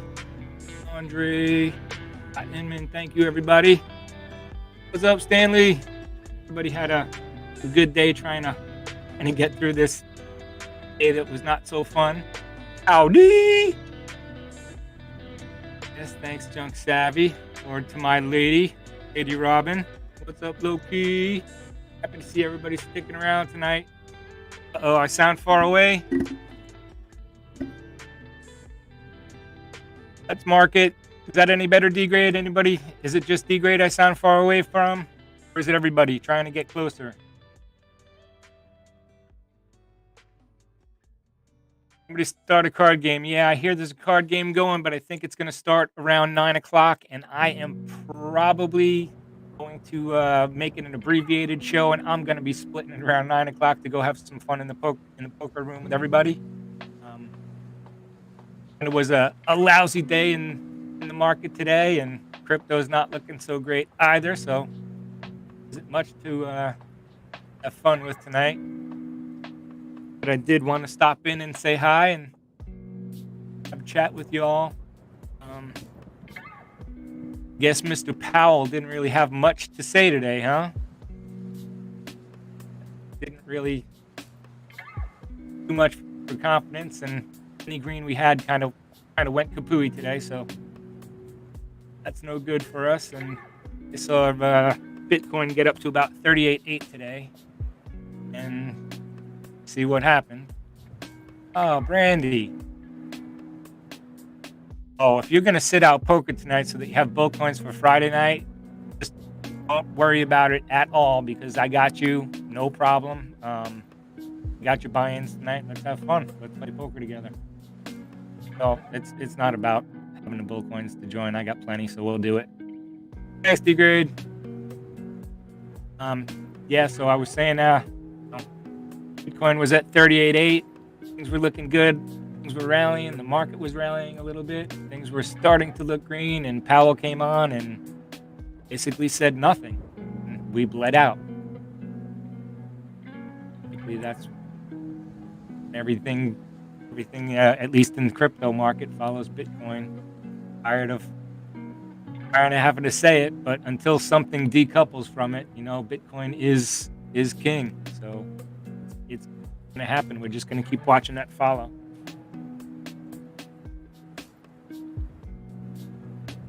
Do that. We're going to hook you up, Randy, before I even got to, but I got you anyhow. We're all just going to have fun in the poker room. An extension of what we have here. We just have, if we have a stressful day in the market, or maybe a stressful day in regular life, we get to go there and blow off some steam. It's fun, and we always have fun with you, Brandy. Fun with everybody. A couple new people show up just to watch and hang out. That's fun too. Please, if you haven't, come check us out. It's a blast. I was doing a little math today. Just want to. I took a little rough math, and the crypto is about a $2.7 trillion asset class. I measured other major asset classes in equities, bonds, and real estate. They measure between 150 trillion and 350 trillion. 2.7 trillion is a drop in the bucket compared to 150 million, 200 million, or 350 million. If crypto were to take just a 10% market share from the smallest asset class, that would add about plus or minus $15 trillion to the crypto market cap, which would be about a 6x. That's going to take 1 year, 2 years, 5 years, 10 years, just for a 10% market share. While things look bleak now, be happy we're in the beginning. Had a chance to buy early. Oh, Robert. I'm sorry, I got caught reading my math. I did jinx you last night. I got caught up in a bad moment. You hit like a third river Robert Harris, and I was like, well, that's it. Robert's gonna win. And then I saw it. As much luck as you got jinxed with some bad luck. So I'm sorry, and I will take the credit or the uncredit. I jinxed you, and I'm sorry, man. You hit a couple good rivers, and I thought, well, that's it. He's in the good chair. But I watched it. You lost some hands that you should have won right after that. Sometimes what comes around goes around on a poker table. I'll keep it to myself. I was rooting for you. You had my chips. I was absolutely rooting for you to do good with them, but I'll keep it to myself. I don't want to be the jinx. Yeah, that just to get back to that little bit of math, that's really exciting to me. I really think we're still all in the infancy of this crypto adoption going to happen. Sorry, I'm getting a message. Let me grab this real quick.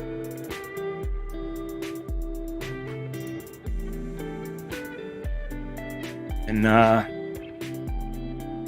we're just a drop in the bucket compared to those other asset classes, and it's just exciting to see where it can.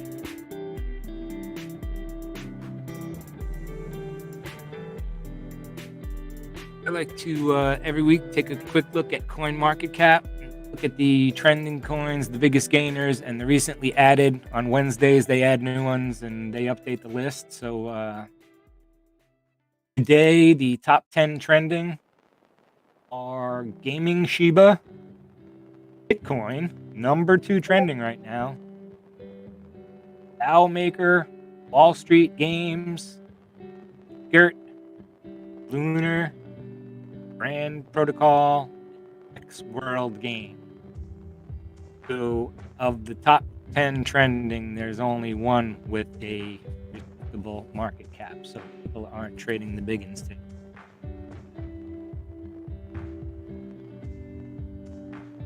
Do I agree that Kathy Woods, Bitcoin will go to 1 million?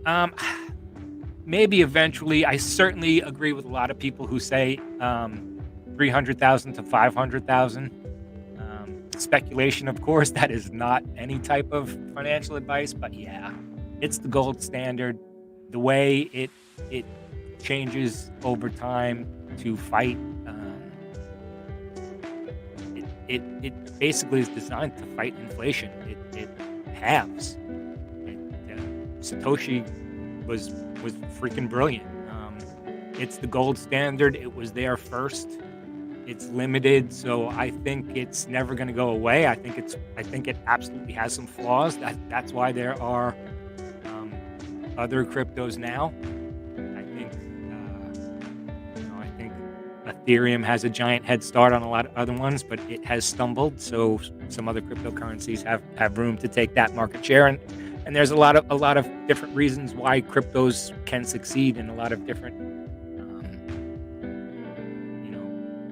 There's room for a lot to succeed.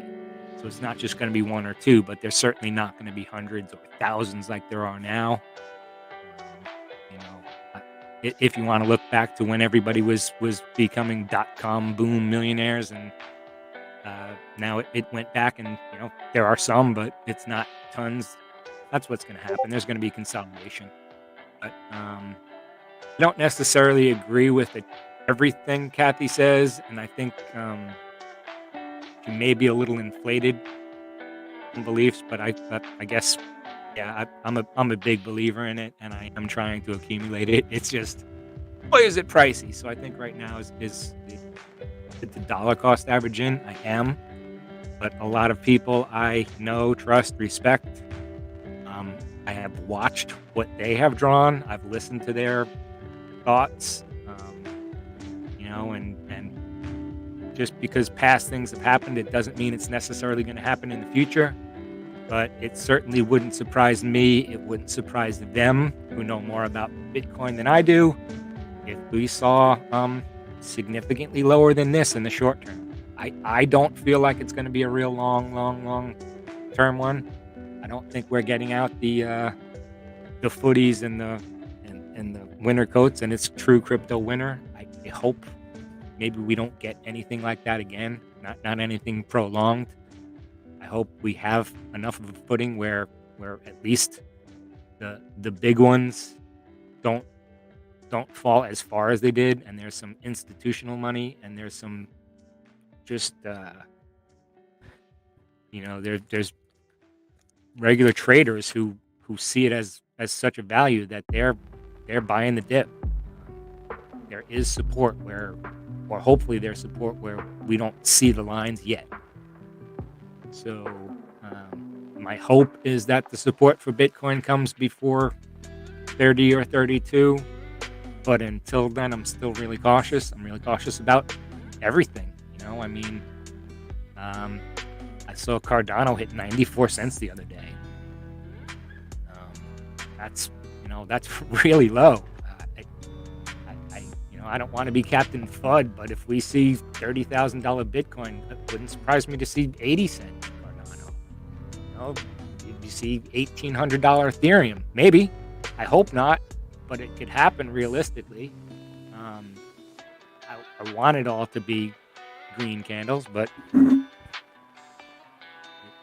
can't always be. But again, I hope it's just short term. I have nothing but rosy outlook in the future for it. So please don't think I'm being Captain FUD.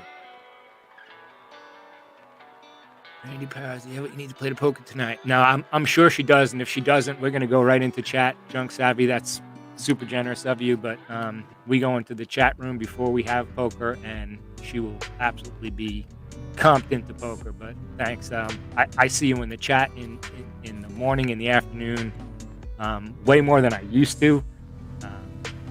I used to actually work a different job, so I'm in a home office now, but I've noticed you a ton. You're a great contributor, so I want to say thank you for sticking around so much and for wanting to contribute. That means a lot, and I noticed it, so that's cool.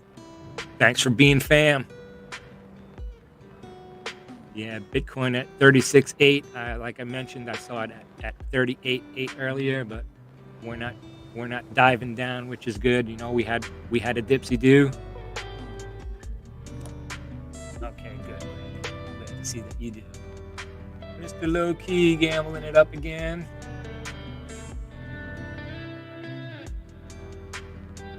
So did anybody make money in the traditional stock market today? Is anybody buying any crypto right now?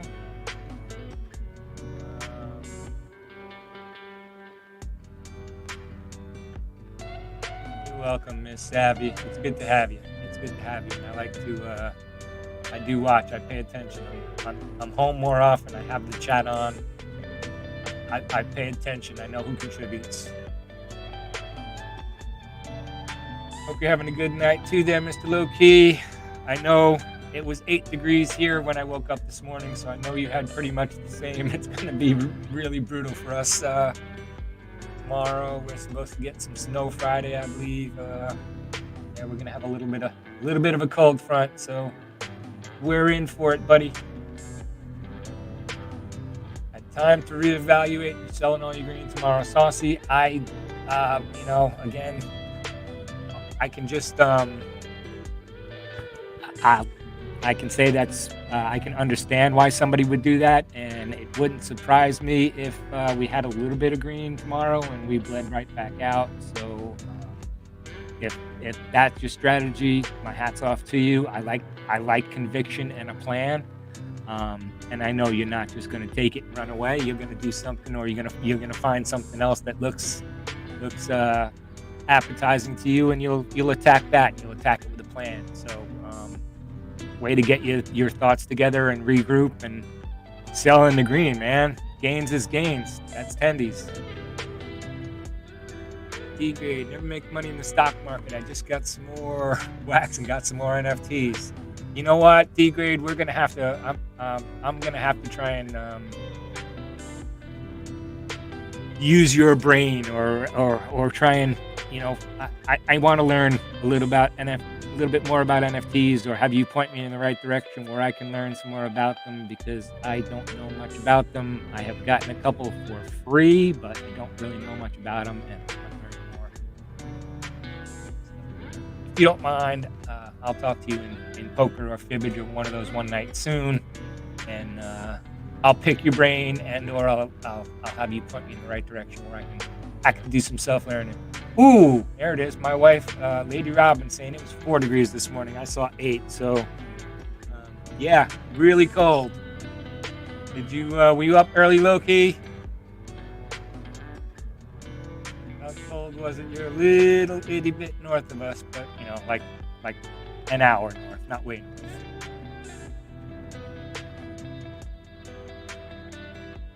Stanley bought Shiba Doge and ADA 1,000 each.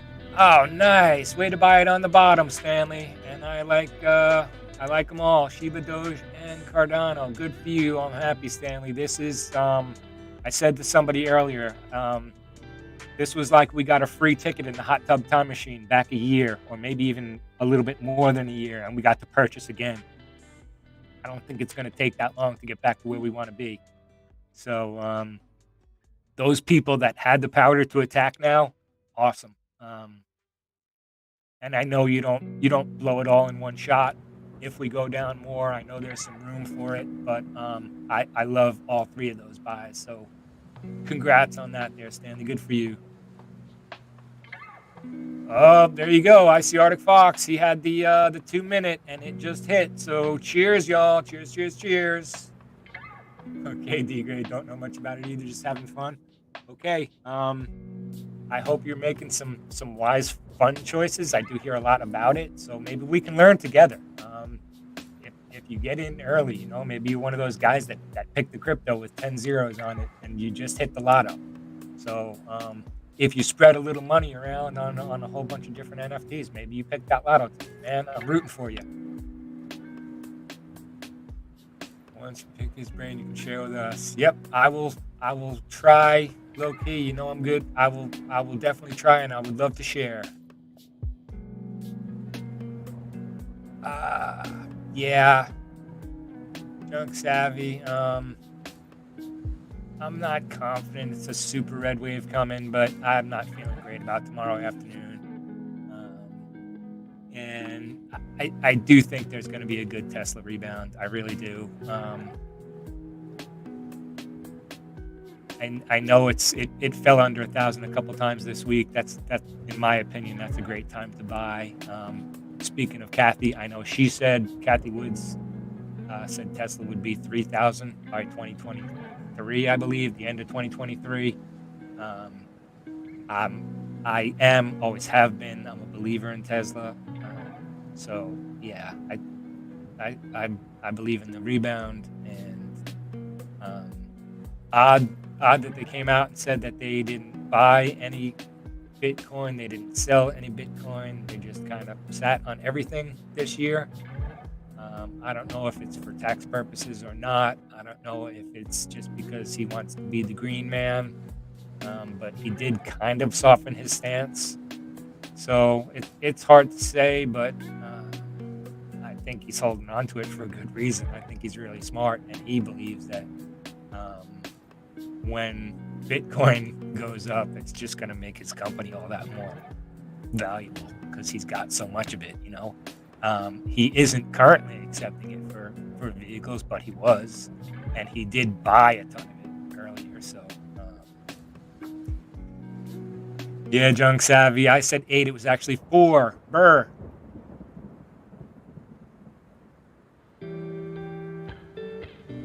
That's a good plan, Stanley. Keep it there till it goes high, high, high.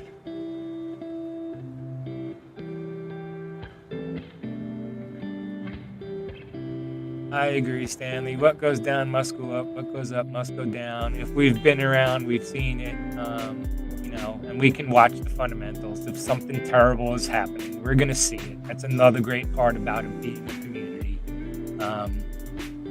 You know, I guess if you buy options, if you buy calls and puts, there are premiums like that you can lose 100% of.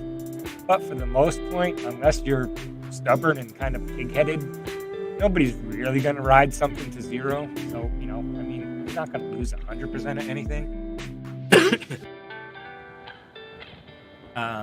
Andre, no. If you're saying if I hope you didn't construe me saying I thought no green. No, I think there will definitely be some select green here and there, but I think tomorrow's going to be bad at best. I don't know why. I just think people wanted something today. People wanted some kind of answer from Powell, and all we got was boring nothing. We got drab. We got something might happen. I actually wrote down a note. He said, when we look back at this after 2 or 3 or 4 or 5 years, I wrote it down because I heard him say 5 years. The man literally said we could be in this for 5 years and still did nothing. Yeah. Oh, okay. Good. You said just literally no green on the crypto screen. Okay. I get it. Yeah, it's all red. It's ugly.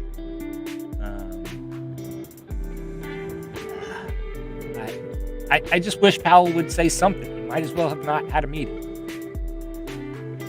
Do something. You know, they say, you know, 816 will get off the pot. It's time, please.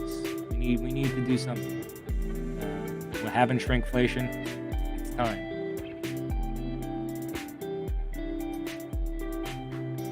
Okay, I'm gonna get off that one, but it just seemed odd to me. I wish you would have said more or done more. And yeah, it's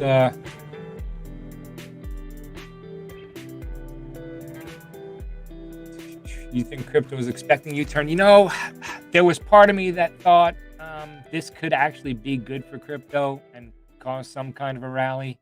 But it was, you know, I mean, you could almost watch it when Bitcoin kind of started to fade right after. So while some people still will say as much as they want that I want crypto to be my hedge against inflation, I guess it's not really embraced as much by the rest of the public as we believe it is, because we're not the rest of the general public. You know, we are the few, which I believe is a huge advantage for us, because we're buying everything in the early, and we're getting stuff on a discount. But it's also, people can run from it right now. Interest rate increasing. Yeah, I don't know about kill it, Saucy. I think it's too far established. It's like I'm far from country, but there's a saying that the horses left the barn. You can't close the door. Oh my God, Junk Savvy, that is too stinking funny. That is like the perfect thing. Bad foreplay, all talk, no show. Totally, 100% agree. Okay, Saucy, 20,000. I said earlier 32 to 30. I've definitely heard people say 28. So 20, yikes. I hate to think what that would do to everything else. I just said we could see 80 cents Cardano or 75 cent Cardano at that. Are we saying 50 or 40 cent Cardano? Yikes. I don't know. I hope it doesn't get there. I really don't believe it will, but it could. Harley Knight coming through. Get yourself some more Cardano. Stanley, you guys are so generous, and you guys are such a great part of this community. We love you and Paulina. I hope she's feeling good tonight. I'm definitely going to see you at the poker table tonight. I saw you put in the bull coins. You're a generous dude. Definitely don't need to do that, but so appreciated. I love you, man. You're just a great part of this community. Thank you. Bulldog said 20 a month ago.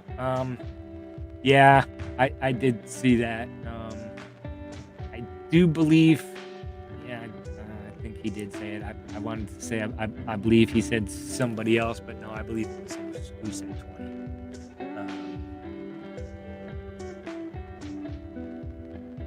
Yeah, Saucy, buy it 27 at dollar cost and see what happens. See, it's part of my dollar cost average anyway, because I don't have. I'm not just dropping money. I don't buy, like, there's some things I'll buy 1,000 of at a time, or 500 of at a time, or if it's got a bunch of zeros, I'll buy 1,000,000 of at a time. But crypto is a bunch. Bitcoin's a bunch to bite off on. So, I just DCA in it regardless, and have been for a while.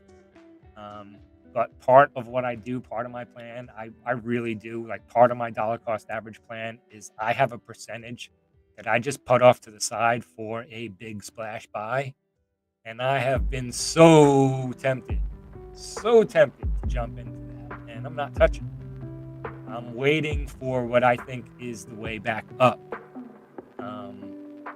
I don't want to get caught. What they say, you catch that falling knife. I want to be confident that it's on its way back up, and I will DCA my whole way down and the whole way up. But when I think I'm confident and it's on its way up, and more people that I know and trust also think it's on its way up, I'm gonna splash. And while I don't give any real financial advice on anything else, that's not a bad idea if somebody wants to plan something like that. What up, Neil Stewart? How you doing, bud? Hope you're feeling better. Hope that leg's doing good. Good to see you, man. Thanks for coming into the chat. I hope you're having a good day. But yeah, Saucy, I could see everything going down a little bit. I sure could. And I don't know if you were here earlier in the show, but I was saying kind of the same thing. Let me get back to CoinMarketCap right quick and tell you the biggest gainers on the day. And again, a lot of the times these are going to be like serious altcoins. You may have not even heard of them. Like the number one gainer on the day, Crypto Sword, up 639%. Ninja Floki, 212%. Atlas Dex, Bit.Store, Solium Rose. Here's another one that comes up every week I'm on here. mini Tesla. I'm never going to learn. I still haven't bought it. It's got all these zeros. I talk about it every week. I say I buy one altcoin a week in my DCA, and I still haven't bought mini Tesla. And I'm writing it down right now because I'm going to. In fact, I'm going to tonight. Sorry, I can't. Sometimes I can't talk and chew gum at the same time. I'm writing down mini Tesla and where I can get it, and I lost the chat. I'm sorry, everybody. Apollo Inu, Shoefly, and Doge Swap. That rounds out the top 10 gainers of the day. The top 10 losers: Mercenary, Regro Coin, Keymail, Oracler, Crypto Wolf, Pape, which, by the way, was the #1 gainer last time I was on. The #1 loser today, 82.58% down. Oh, look at that. Neil Stewart wanting to give Mitchell Wayne a shout out and a thank you for sending him an NFT. Mitchell Wayne's a generous dude, and he's another guy. He knows his stuff about NFTs. That's right. I'm going to have to talk to him about it too. Thanks for reminding me that, Neil. And yeah, special shout out to Mitchell Wayne, another great community member. And somebody did the Caesar Master of Excel spreadsheet and giveaway. There he is. Here's the man. Let's see, did I miss something up higher? AT&T price action caught me up. Yeah.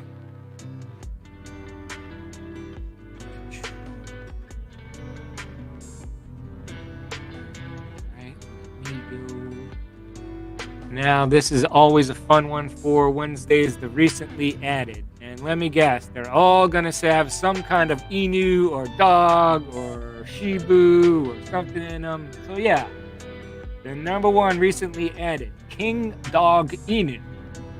The #2, this is kind of funny, FOMO token. Solium Rise. Here's one, Shiba Elon Verse. That's original. Chess NFT. Okami Inu. Doge 2K22. Revenge on the Squid Gamers. And its letters are Kill Squid. KILLSQUID. Kill Squid. Revenge on the Squid Gamers. Nice. And rounding out the top 10 is Crypto Heads.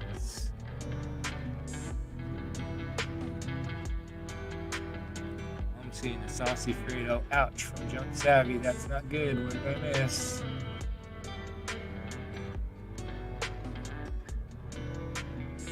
Oh no! I saw that Meet Kevin sold his whole portfolio, and did he get so much flack that he bought back in and now he's down? Yikes! Oh man. That is if he did that, that is like emotional trading, and what a mistake. Oh man.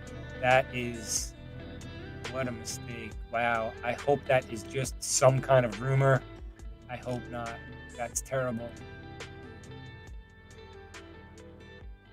Stanley, I wish we could make bull coins of crypto.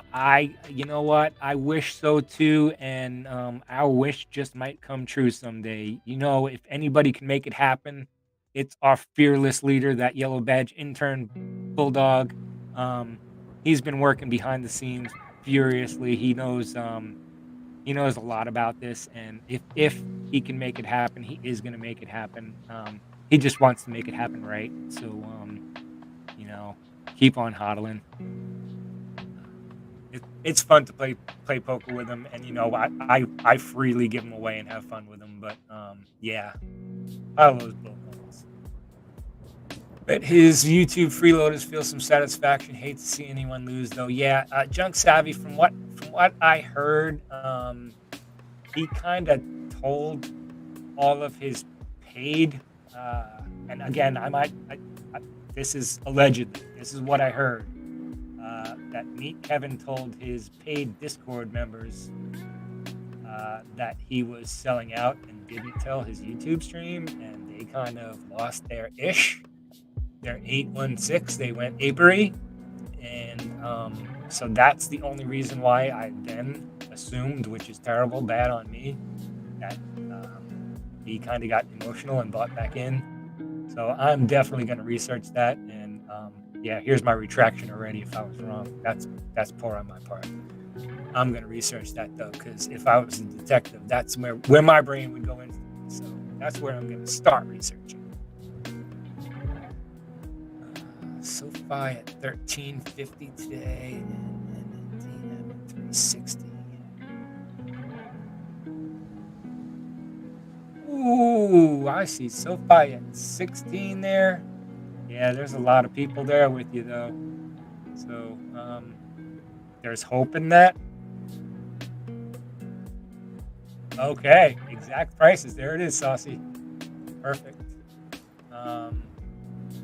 Wow, you know, he's a retail trader.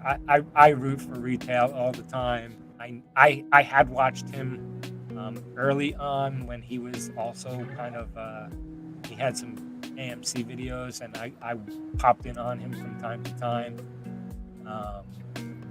So I never want to see anybody lose any kind of jack like that. That's a lot of money. But wow, that's terrible if it's true. I really hope it's not true. Okay, so you did hear the same. Yeah, wow. Yeah, Saucy, not only do I think SoFi will bounce, and Junk Savvy also as a longer play, there's a lot of people in up there who didn't sell. So people will average down. Plus, that, you know, like you said, it's a good long play. So it will come back up, and there's plenty of people who bought where you are and above. So if you have patience, you're good. Arctic Fox looking for Doge to get up there. Where is Doge right now? Yeah, at 1407. I will. I have told you guys, I've been perfectly transparent that Doge was what got me into the crypto game. I got that Doge. I was driven crazy. I was kind of, whatever, kind of bet into buying some Doge, and I made good money on it. Never bought any more of it, and I know there's a lot of people in here who believe in it. Lindsay Lynn's being one of them, and she kept saying this number 16, and that was when it was like 30 cents and 20 something cents, and she kept saying, I'm not rooting it down, but if it hits 16, I'm gonna buy some more. And for some reason that number just stuck out, and it hit 16 and I didn't buy it. It hit 15 and I didn't buy it. It hit in 14s and I jumped back in the game. So I have a little Doge now. I'm back in. Look at Brandy Powers. Okay, nice. Good for you. I like where you got in. I hope you sold about where I sold, because then you made some serious money. Good for you, Brandy. We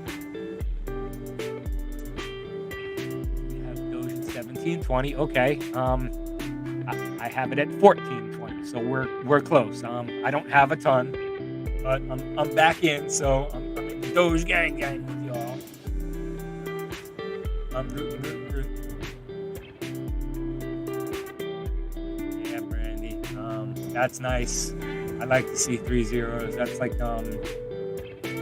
I have 5 zeros on my Shiba, and I have no money in it. Like I took out every last penny I put in plus, and I still have 15 million at 5 zeros, 594. Yep, I rattled that off right off the top of my head. Yeah, I'm good with numbers, but it's just one of those where I kind of giggle. When it was a lot higher, I could have taken more, but I took out every penny I ever put in plus, and I have that, so I'm just riding. So that's cool, and that's a fun one for me. So I don't know. Did you sell your Doge that you got in at 0.008, or you still got it, or you don't have to tell us? I don't know. But what I got at 5 cents, I sold at 52 cents, and that was awesome, and that allowed me to buy a lot of other stuff, and it also allowed me to find this channel, which was awesome. So that's part of my story of coming here. Man, he's got some bigger bags on other platforms. That's one thing. I trade on 2 platforms for stocks and 3 platforms for crypto. I don't know. Is that common? Anybody else want to share how much they do? I have 5 total platforms, 2 for stocks and 3 for crypto. And I don't mix them. Like, I don't buy crypto on Webull. Like, that's just for stocks. We sold some about a month back at 19 cents. Good for you from .008. Rock on. Good for you, Miss Batman. I'll call you Brandy. I'll call you Batman. $29 got you over 3K. Awesome sauce. Love it. That's good stuff. Come on, Bitcoin, turn around. I don't like seeing all those candles running down. That's $500 since I've been on the mic. Turn around. I have live trading platforms to not screw up averages. You know what's weird is I like a lot of people, I'm pretty sure, the first thing I opened, because it's easy, because a lot of people have it, because a lot of people know it, I opened Robinhood. I bought Doge. Like I said, I don't have any crypto on like Doge or Webull or anything anymore because you don't technically own it. Although I did hear, thank you, Matt Market, shout out. Some of those wallets are actually out today. But I bought some Doge on that. Sold it. I also bought AMC on it. I didn't know. I came in here. I found out about shutting off the button. I got scared. I learned more. Then I wanted to transfer it out.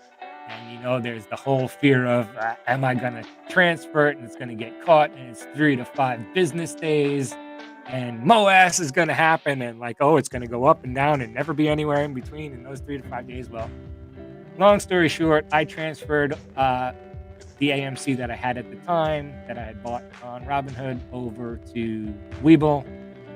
It cost me $75. They said it would take 3 to 5 business days. It took 3 days. I don't know if they still have this, but at the time, I filled out one form and showed them that Robinhood charged me $75 to transfer it, and they credited me that $75, and I bought more AMC with it.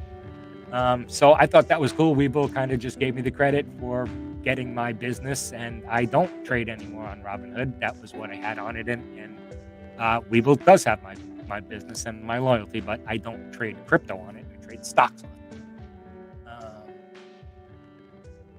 Out of all the cryptos, you like Doge, KuCoin, use 2 for stocks and 2 for cryptos, but hold no cryptos right now.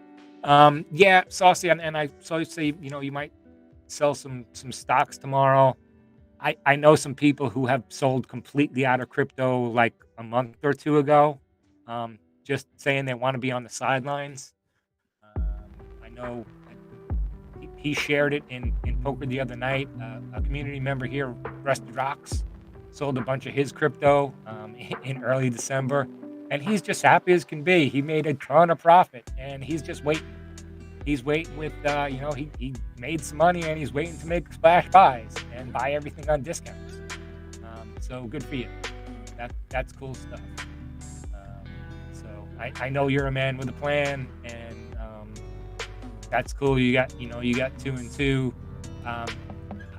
When I moved my stuff over to Webull, I thought I might do some I want to buy one thing on one platform and one thing on another for average, and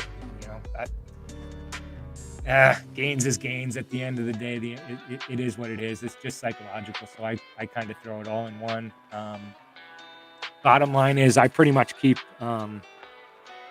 Coinbase Pro for what I trade when I buy crypto. I know there are some fees that aren't great, but I like it, and it's easy, and I like the charting on it, and the wallet in and out is easy. And for things that are harder to buy, Gate.io has everything. So 2 kind of suffices for me. I don't need a ton of other ones. And I guess I got in early enough. Gate.io didn't even KYC me. don't know if anybody else does. I got kind of freaked out by it the first time. They wanted me to do all kinds of craziness. They wanted me to like send all the typical stuff, and then they wanted me to like take pictures with my driver's license and do all kinds of crazy stuff. I think I described it one other time. Like I think they wanted me to like do the hokey pokey and turn myself around.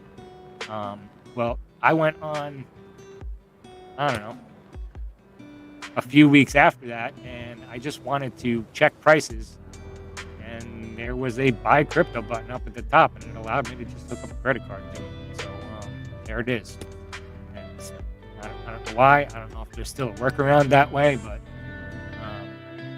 there it is. Boom, Stanley. What'd you get there? It is a 404 on Diamond Rocket. Let's see what I missed on the chat there. Probably does. Okay, Coinbase for crypto, both on stocks and Cash App for your stocks. Stanley, do you do Coinbase Pro? Because if you're only using Coinbase, there are a couple things that I like better about Coinbase Pro. First of all, I just think it's like a better, more robust kind of trading platform. You can chart better and see things better that way. But also, they allow you to do limit buys, and it is a little bit less of a fee. You can get into Coinbase Pro with your Coinbase username and password. It's no secret. It's exactly the same. Your username and password for Coinbase is your username and password for Coinbase Pro. So you can just go log in and you can transfer your coins from Coinbase to Coinbase Pro. You can transfer your USD from Coinbase to Coinbase Pro, and then you can go ahead and purchase stuff on Coinbase Pro. It's simple. Boom! There is a 100, Lady Robin, whatever. Man. But yeah, I would really recommend that, Stanley. And if it doesn't make a ton of sense right now, I can help you do it when we're on Discord. No fees, one-time feed on 39. Trade all day in and out. Okay. Okay, yeah, Brandy, I love the free stuff from Coinbase. I have done every last bit of it, and I have pretty much, as soon as I got it, I might have held it for 4 or 5 days because like I'm silly with it. I'm like, okay, they gave it to me at $9, and I want to sell it at $9.08. Like, I just play silly games. But I've moved it over, and I've bought Cardano with it or something else. I mean, that's just what I do. But I go back and I check. One nice thing about Coinbase, if you buy Algorand, if you buy Ethereum, Ethereum's a hard stake, so be careful. But if you buy Algorand and you put it on Coinbase, not Coinbase Pro, but if you buy Algorand and put it on Coinbase, you have to do nothing with it. It automatically stakes. It's in a wallet. You get 4% every single stinking day. You get 4% of what you stake in Algorand every single day, just for holding it on Coinbase. Easy passive income.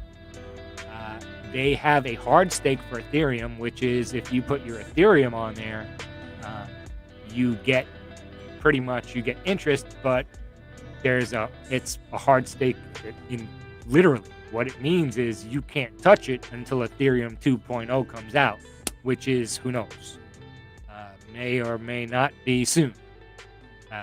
It's definitely happening, but there have been delays after delays after delays. Yep, Brandy, I will, check it out. If you want to talk to me about it in poker, where we can talk a little easier and have a two-way conversation rather than this, let's chat it up. It's easy. And I do like Algorand. It's cheap now. So, or I don't know, maybe you have some Ethereum you want to stake, but whatever, let's chat or check it out on your own. But yeah, okay. Looks like we may have stabilized from that. I see a green candle on Bitcoin. There's some not all marinara candles. It was just falling ever since I got on. I was getting scared. I was about to hop off the mic early. I thought I was the bad luck. My red hair was turning the Bitcoin every candle red.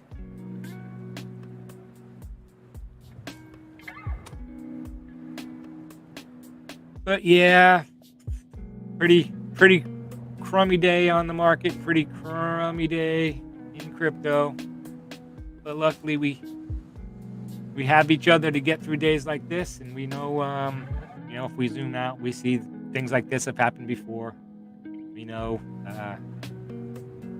like I said, there's institutional money in it now, a lot more institutional money in it now. There are literal retirement funds in crypto. There's crypto ETFs. So it's not going anywhere. It's just on the discount. Know what you're buying is my advice on everything, no matter what it is. So, I admittedly have a little bit in my game plan this year for throwing at stuff with a lot of zeros on it, but it's admittedly a very, very, very little portion. And I'm gonna monitor it. And like I said I did with the Shiba, when it gets up to the point, when it gets up to the point where I could take out my original, I will. And then it's just house money. That's how I want to ride. Like, there are some cryptos that are in my DCA that I want to buy every single week that, I will also, of course, monitor, and if fundamentals change, I'll be flexible, but I'm just good with riding them out. I don't want to sell. I just want to hold, at least for a considerable amount of time. But my game plan on my small portion of money that I want to DCA at stuff with lots of zeros is to really keep an eye on it. And if any of it runs a little bit, I want to scoop out what I put in. And then, that's just going to go over to my pile that's for my splash buy, my dry powder buy. And that just gets more into it. So again, try to be man with a plan. It's hard for me right now not to strike with that powder. I would really like to buy some stuff now, but I'm showing some restraint because, like I said, I don't want to catch that falling knife. And there are a lot of people that I trust and respect their knowledge that say Bitcoin's got a little bumpy road to go, and I've sat down and watched them. I've listened to them. I've watched them chart it out, and I know enough to know to obviously respect some people, other people's knowledge, but also I can watch some trend lines and watch what they drew. Junk savvy. I don't know about if I'm losing faith in Sheeb. I don't have any capital in it. I have, like I said, I have 15 million.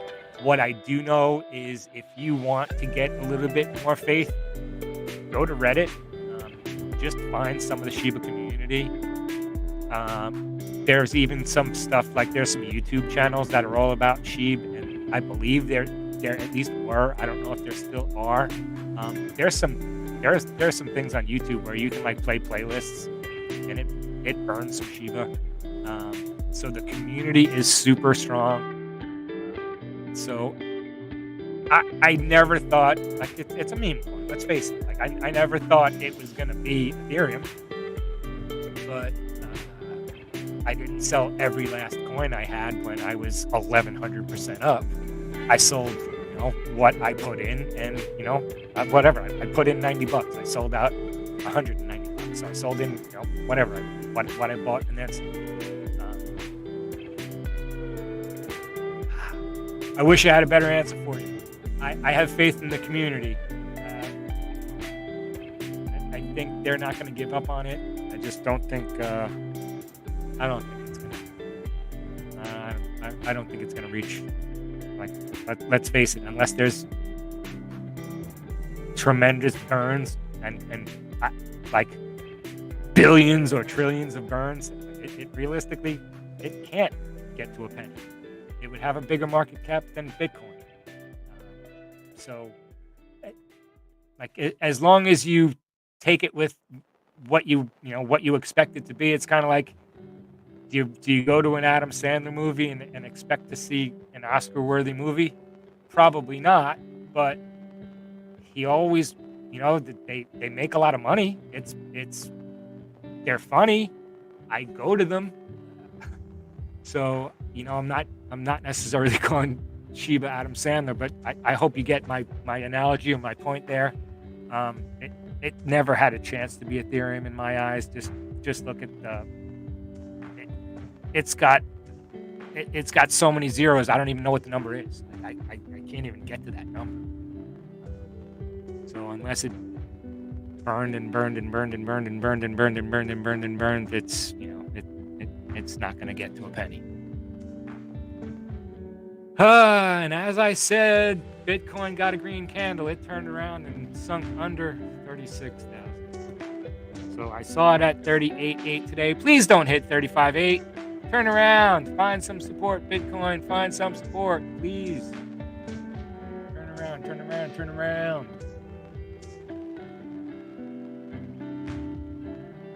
Let's see. Is anything in the chat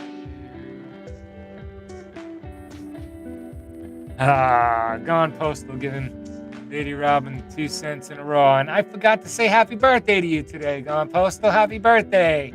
Hope to see you in poker later. Oh, in poker in a few minutes. Okay, Junk.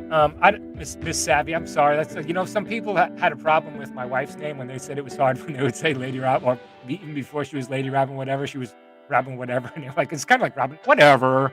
I like to call you Miss Savvy before, or not Junk. It just seems odd to me. So I'll either call you Junk Savvy or Miss Savvy. But I hope you're at a decent price. And yep, hold on. I believe the community is going to move it. I just don't think, I don't think it's going to move to a penny. Come on, Bitcoin, turn around, turn around, turn around. All right, I'm going to get ready to wrap up and say goodnight, everybody. I hope crypto turns around. I hope that Bitcoin just goes green as soon as I get off here. I hope everybody had a great day with the wonderful hosts here today in this great community. I hope you have a great night and come back tomorrow morning bright-eyed and bushy-tailed and ready to have a fun day with everybody here at Bulldog Trading. I'm so happy to spend the time with you, and you're going to have a great morning tomorrow with Bertie. And then you're going to have MIA, of course. And hold on, let me jump up and see the schedule for tomorrow. Is Thursday. You're going to have Adam from 1 to 5, and then Miss Lynn's from 5 to 8, and BP right there from 8 to 10. So, thank you so much, everybody. You guys have a wonderful night. For those of you that are going to be in poker, I will see you there. For those that aren't, love you guys. You guys have a wonderful night. Yeah, for those who know, you know. I like to end my night with a little cheers. Love you guys. Have a great one. Peace.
Junk savvy.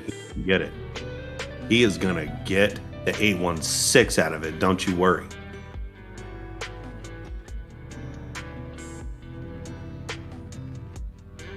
Especially since Lady Robin is in the chat. She will ensure that he gets it. Speaking of Milady, my people will talk to your people.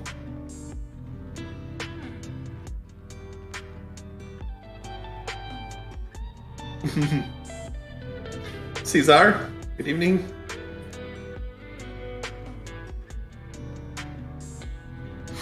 Just wanted to pop in and say hello.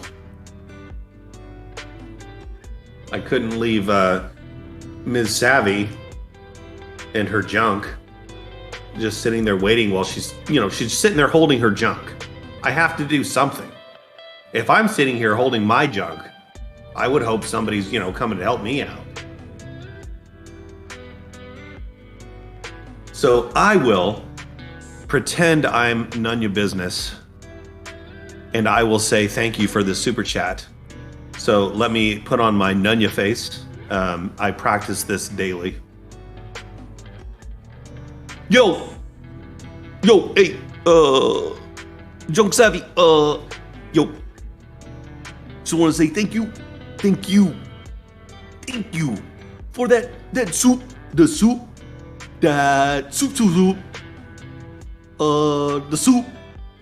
soup, super chat. Yeah, thank you. Junk Savvy says, thank Lord Nunya. You're welcome, girl. Yeah, you're always welcome. You're welcome in my house. You're always welcome in my house. I know guys. I know a guy. I mean, I know gals too. I know gals. I know guys.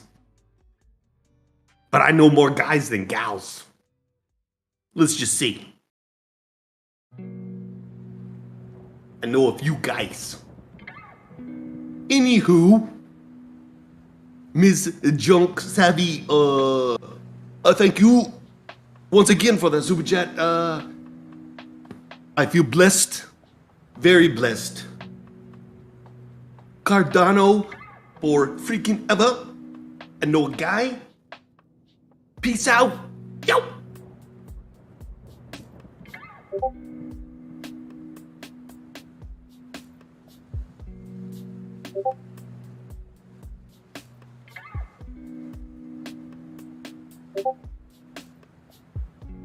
All right. Well, none of your business. He came in one last second. You did thank Junk Savvy.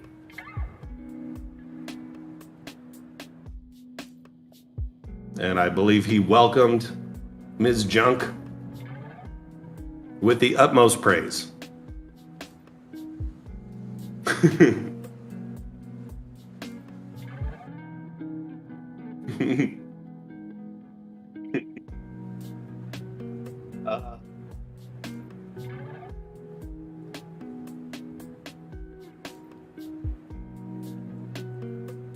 All right, you guys.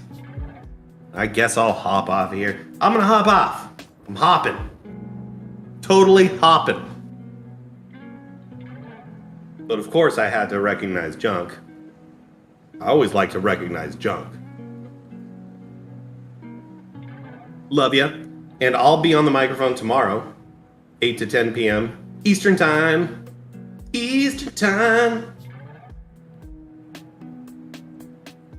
Until then, enjoy the lo-fi beats and the crypto that is quite red right now, so don't look at it. Love ya. Later, skaters.